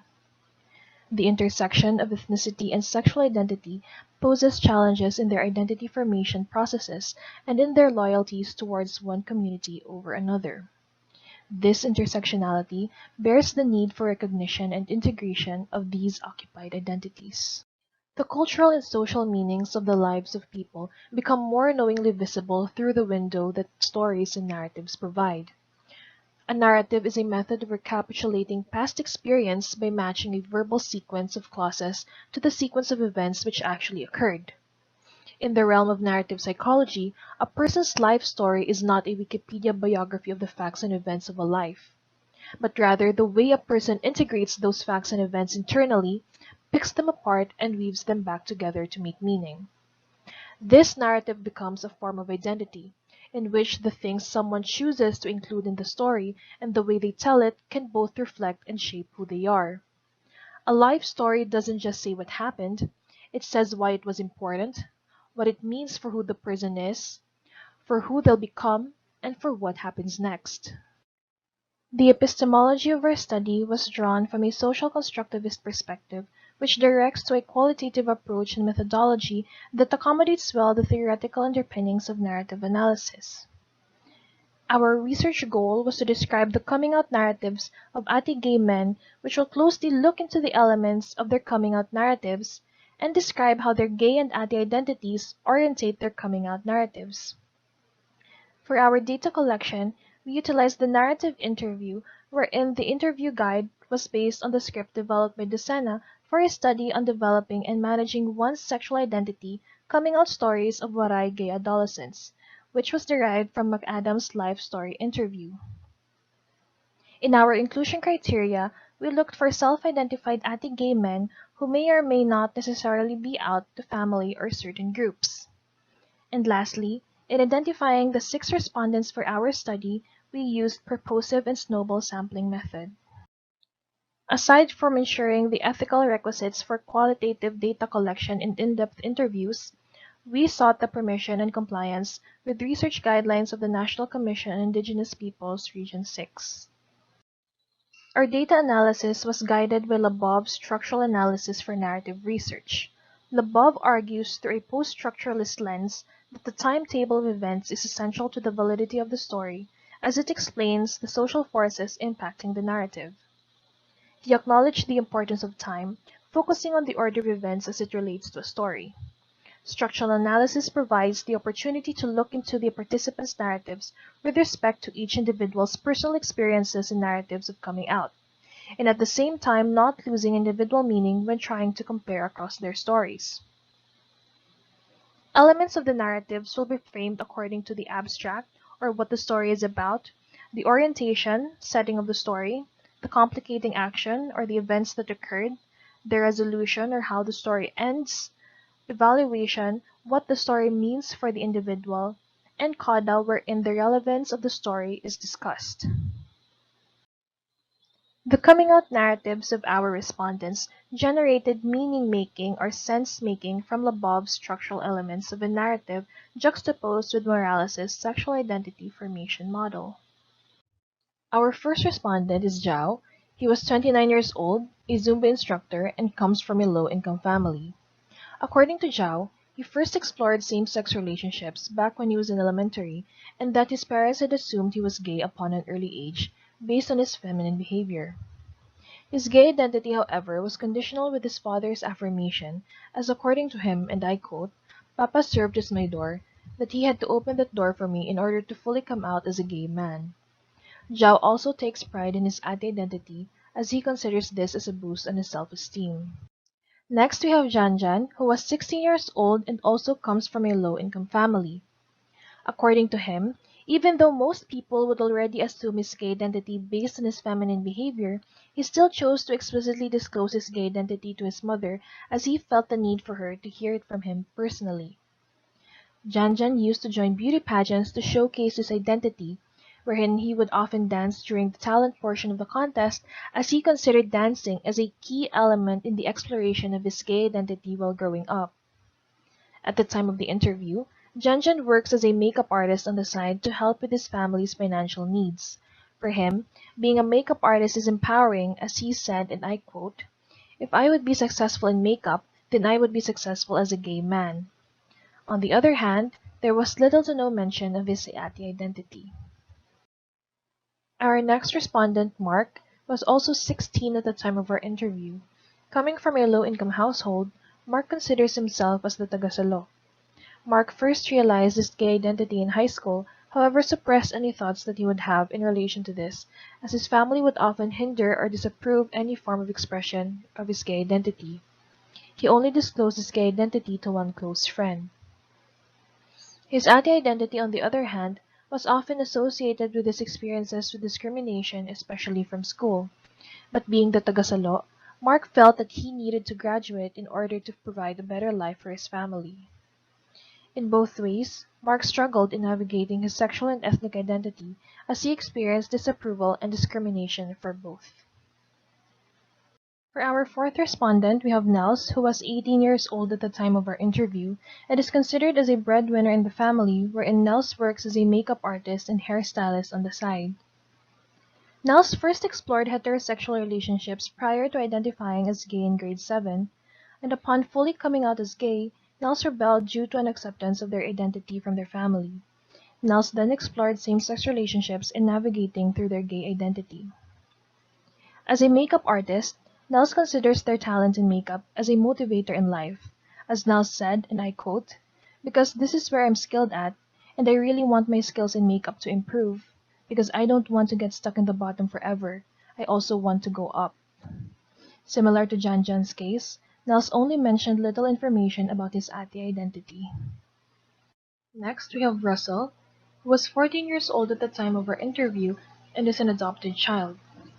Russell was very fortunate to have grown up in a community that's accepting of his gay identity, making no need for any formal disclosure. However, Russell still felt the need to come out to his biological father, whose affirmation was often conditional with other things, such as Russell's academic achievements. Russell's identity, on the other hand, was often associated with discrimination, making Russell become more driven in proving others wrong on their views towards the Ati community. Our last respondent, Abing, was 24 years old at the time of our interview. Coming from a low-income family, Abing works as a housekeeper to augment their financial needs. Abing grew up in a broken family with his parents separated back when he was very young. Him and his siblings would often get beaten and chased out of their home by their stepfather. Back when he was in elementary, Abing would often get bullied and discriminated for being an ati and for being poor. According to him, "That's why I don't want to go to school. Sometimes because they would tease me for being an ati and that I was poor. That's why I was not able to go to high school." From these past experiences, Abing would associate being an ati with being penniless and underprivileged. That is why Abing is driven to have a better life. He said, "Because our work in the farm is very tedious and demands heavy manual labor, and being feminine has its disadvantages. That's why I want to be well off, because you don't get to work in manual labor when you have money." Moving on with our discussion, we can say that based on our results, the coming out process is a journey towards social acknowledgement and acceptance, and that stories of coming out are described by conditional sexual identity acceptance, identity influenced by love and belongingness, the Ati identity characterized by discrimination and poverty, and sexual identity characterized by skills and independence. Patterns of the elements of their coming out narratives reveal that the process is indeed a unique experience, and that stories are unique for each individual. Sense making of their narratives showed us the common features of the coming out process, namely awareness of homosexual feelings, exploration of homosexuality, and self-identifying as gay. Notably, there was little to no issue of ethnicity bringing about strain to the coming out process. The development of the anti-gay man's sexual identity were more varied than linear. Unlike in the Western context, The anti-gay does not necessarily go through the process of sequentially coming into terms with their gay identities, but rather took on different paths in their coming out. Some of them simultaneously accepted their gay identities upon realization, whereas others chose to explore heterosexual relationships before finally accepting their gay identities. Even though some of these patterns of self-awareness and self-identification would cut across all participants, few experienced prior exploration of same-sex relationships before exploration of heterosexual relationships and explicit disclosure of one's sexual identity. In this light, it may be surmised that perhaps for the anti-gay men, coming out does not actually occur as a significant process of weighing their gay identities before self-identification. Rather, the anti-gay man aims to affirm one's sexual identity instead of revealing a hidden identity. Hence the phenomenon of the pagladlad ng kapa or unfurling of the cape. Such is the outright display of physical identifiers associated with femininity and by extension the gay men, which further implies that this pagladlad ng kapa does not necessarily indicate a revelation of the individual as a gay man, but is rather an affirmation of the individual's somewhat unfelt or unapprehended presence, thus confirming the community's suppositions of their sexual identity.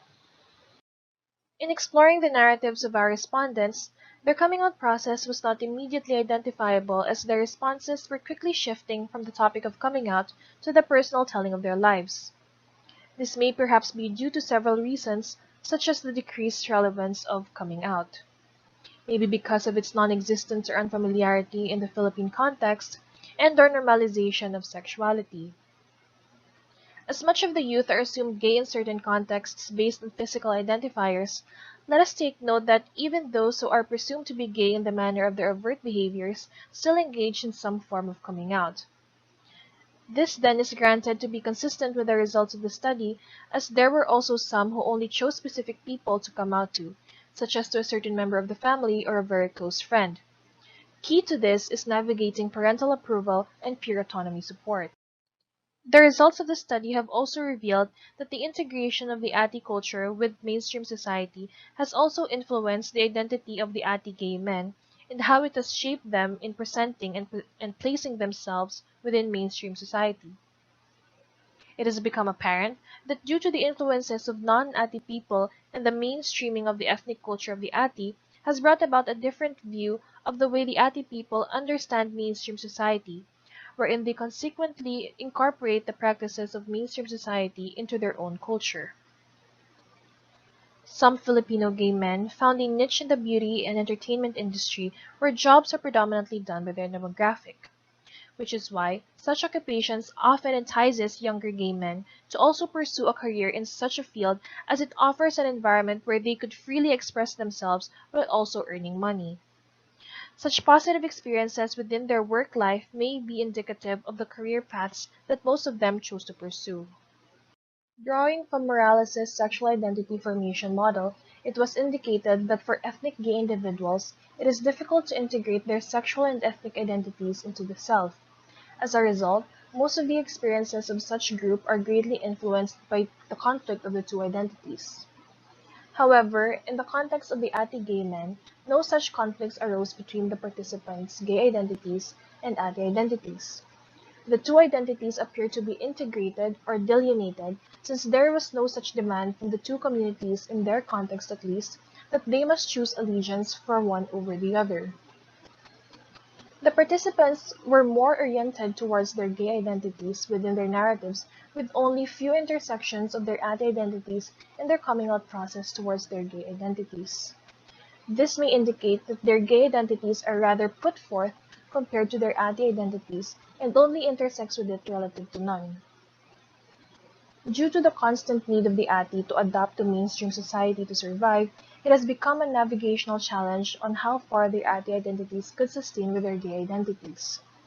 As their gay identities have become a force in their life that could be considered as a path for them in achieving a better life in the future. For them, they perceive their skills and talents as opportunities for them to grow, earn money from, and eventually build connections. They believe that these are abilities that they have because they are gay, that they would not be able to have such capabilities if they were born as heterosexual or straight men. The theoretical implications of my study are the following. First is the potential utility of theoretical lenses to better appreciate a unique phenomenon. Existing models of coming out have elements of universality that cuts across cultural bounds, wherein certain elements of a certain model needs to accommodate intersectionality. Next is the utilization of narrative analysis on the understanding of the unique experiences and lived stories of LGBT individuals. Such tool gives justice to the meanings drawn for each narrative.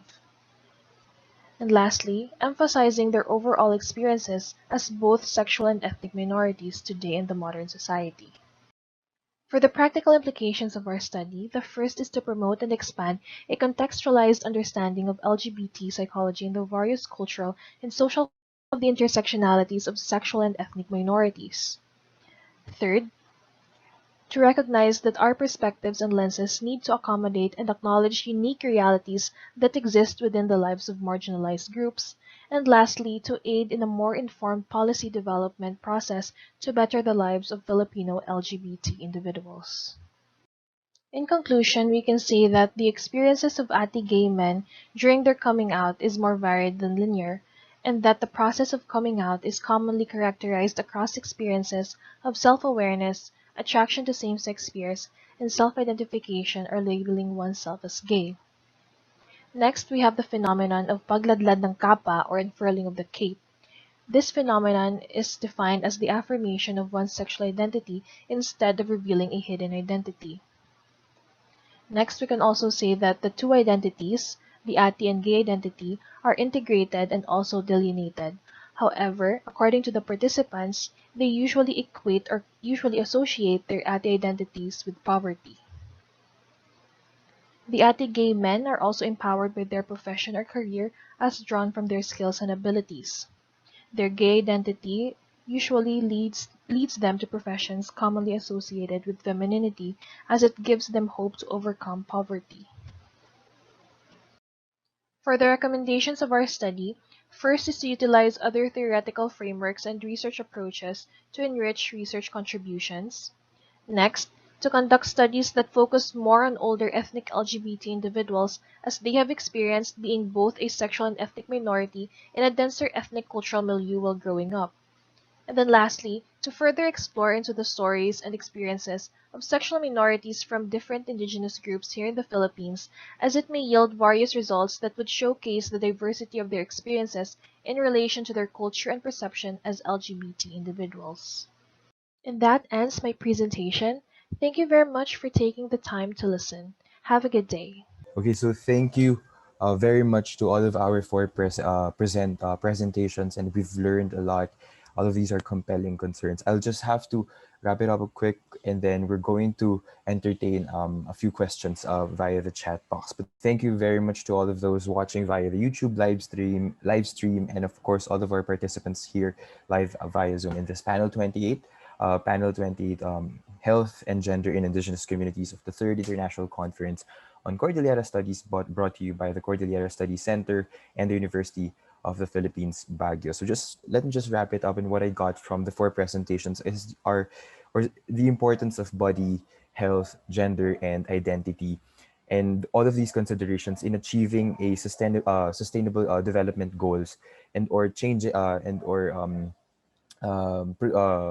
crafting, pro people and pro minorities and indigenous communities policies and programs from different sectors of society, from government to state, from the state, of course, and different institutions and structures even.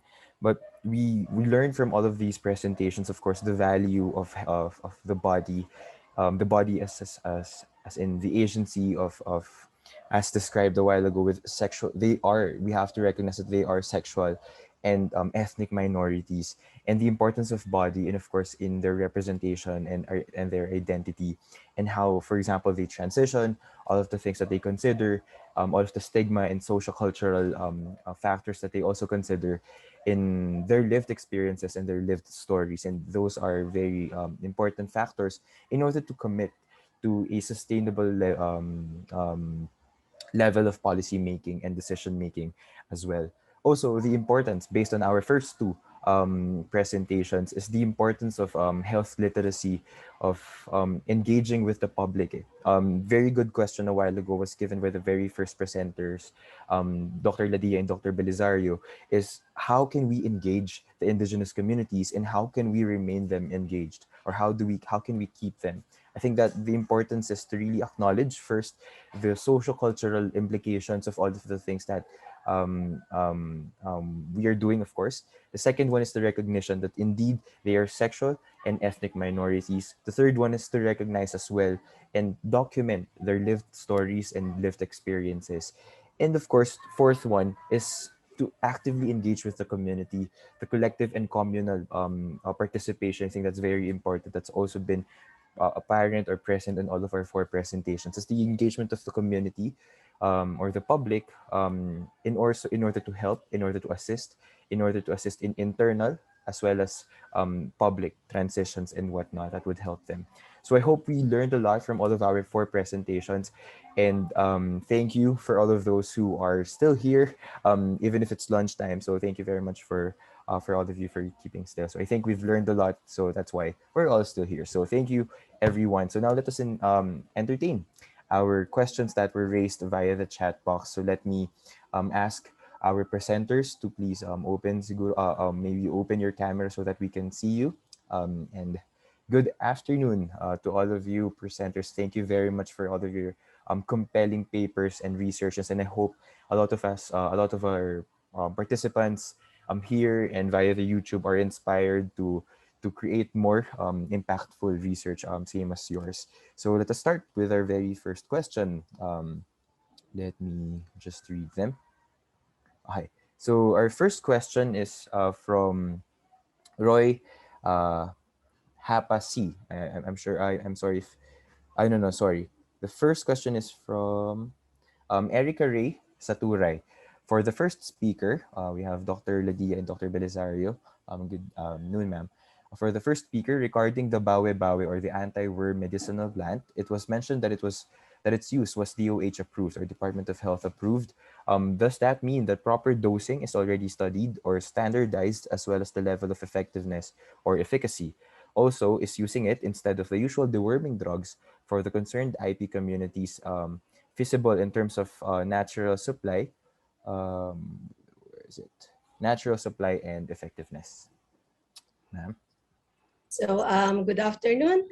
Before answering that question, I would like to say that I'm a social scientist, and so on your first question, the answer is yes, according to our source. And yes, they're already using this. I can also give you the link to our source. And if it was studied, I look back into our source and it says that uh, the 10 medicinal plants have been thoroughly tested and have been clinically proven to have medicinal value in the relief and treatment of various ailments. In this case, the bawi bawi or nyog-nyogan is okay for okay as anthelmintics. And like I said, they're already using it. But for the other one, the patod, we were not able to exactly check what it is. Kasi parang sila lang talaga nakakaalam doon. In fact, for this bawi-bawi, I even consulted Dr. Sia, who is into these types of research. Okay, thank you, ma'am, for your answer. Also, I think the very important factor I got from the research is the importance of community engagement, of really tapping different areas in order to reach the communities, in order to reach um, the concerned stakeholders and whatnot. So thank you. Let us now move. I'm sorry for making this quite quick because 1 p.m. is the closing program of the ICCS 3. So thank you very much for being for staying, of course. So let us now move to our next question. So the next question is for Professor Joseph from Professor Zenaida Bawanan. Has any of the respondents continued with their unprescribed sex hormone therapy despite the negative side effects? Yes, if we have intermittent fasting for those who want to reduce their weight, they also have what we can call intermittent fasting in terms of taking their sex hormones. So when the side effects become too serious, so they stop for a while and then continue again after a few days or a few weeks. So this is a common practice of intermittent fasting in terms of taking the sex hormones. And they are the number of these people engaging in this cross-sex hormone therapy is ballooning every day, especially with the internet and the delivery apps, so they can be delivered right at your doorstep. So, thank you, Prof. JJ. By the way, I just like to make a correction. I think you read an old bio note from a previous conference. I have defended my dissertation back in 2018. So yun lang. And my preferred pronouns, I she and her. That's my advocacy. So I wanted that to be on record. Okay po. Thank you po. And I apologize po yung bio note na share. But congratulations po, and of course, thank you po for doing all of these academic research for the indigenous communities and of course the LGBT as a whole. Thank you po.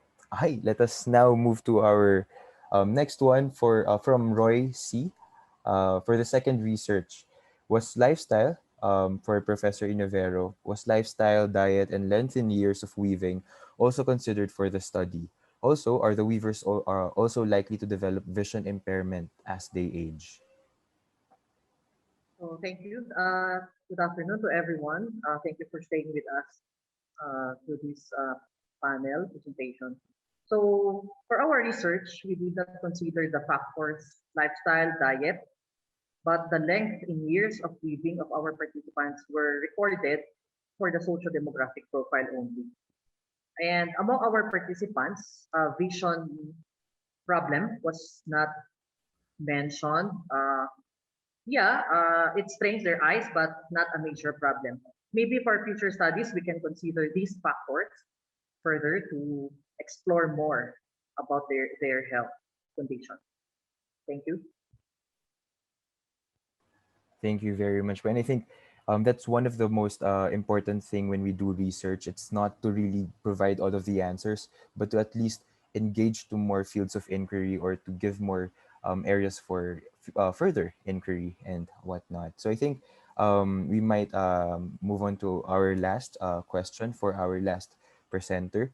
For the fourth research, how big, from Roy C. again, for the fourth research, how big is the ATI gay men community, and do they support and participate in both local and national issues related to the cause of the LGBTQ community? Thank you very much. Hello, good afternoon. Good afternoon. So for the size of the Ati community or the Ati gay community in Antique, it's relatively small since uh, aside from they belong to different tribal groups, but it was quite difficult to actually search for respondents in this study. So it's relatively small. It's quite small. And as for their participation in local and national issues related to LGBTQ, the LGBTQ community, very it's not very active. Uh, the older ones do. They relatively educate themselves. They are very aware of the issues. However, uh, as for the activities and other uh, active issues, they don't really participate that actively since they focus more on their personal well-being or their their personal well-being or their status in life or their work. That's it. Thank you, Mrs. Chai. I think Professor Moyargas has something to Yes, thank you, Julia. Yes, I would like to concur that the intersectionality, particularly for specific IP groups, it was quite difficult to access them and pegging it on a particular number. No, I think there's a gap in terms of tracking their statistics.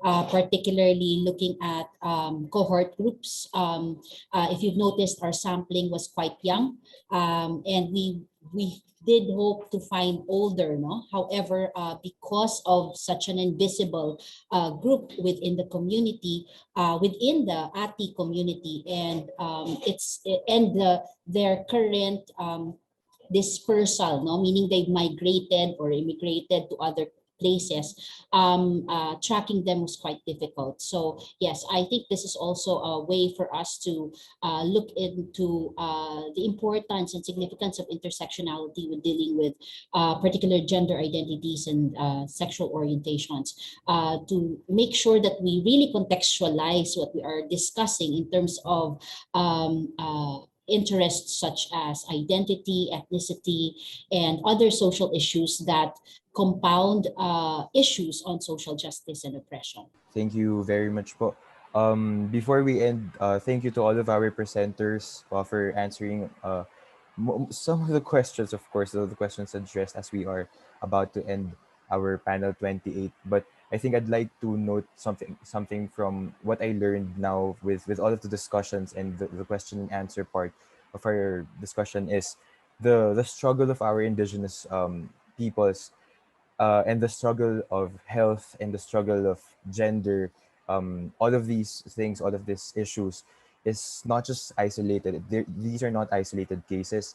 These are interconnected issues and struggles that all of these communities experience. And the role of the academe is not just to raise questions and to provide stories or to shed a light into all of these lived experiences and stories, but to be able to connect with them and to be able to proactively provide resolutions and to help them build not just themselves but to build the communities where they belong, and they must all belong and they deserve to belong. So thank you very much to all of our presenters.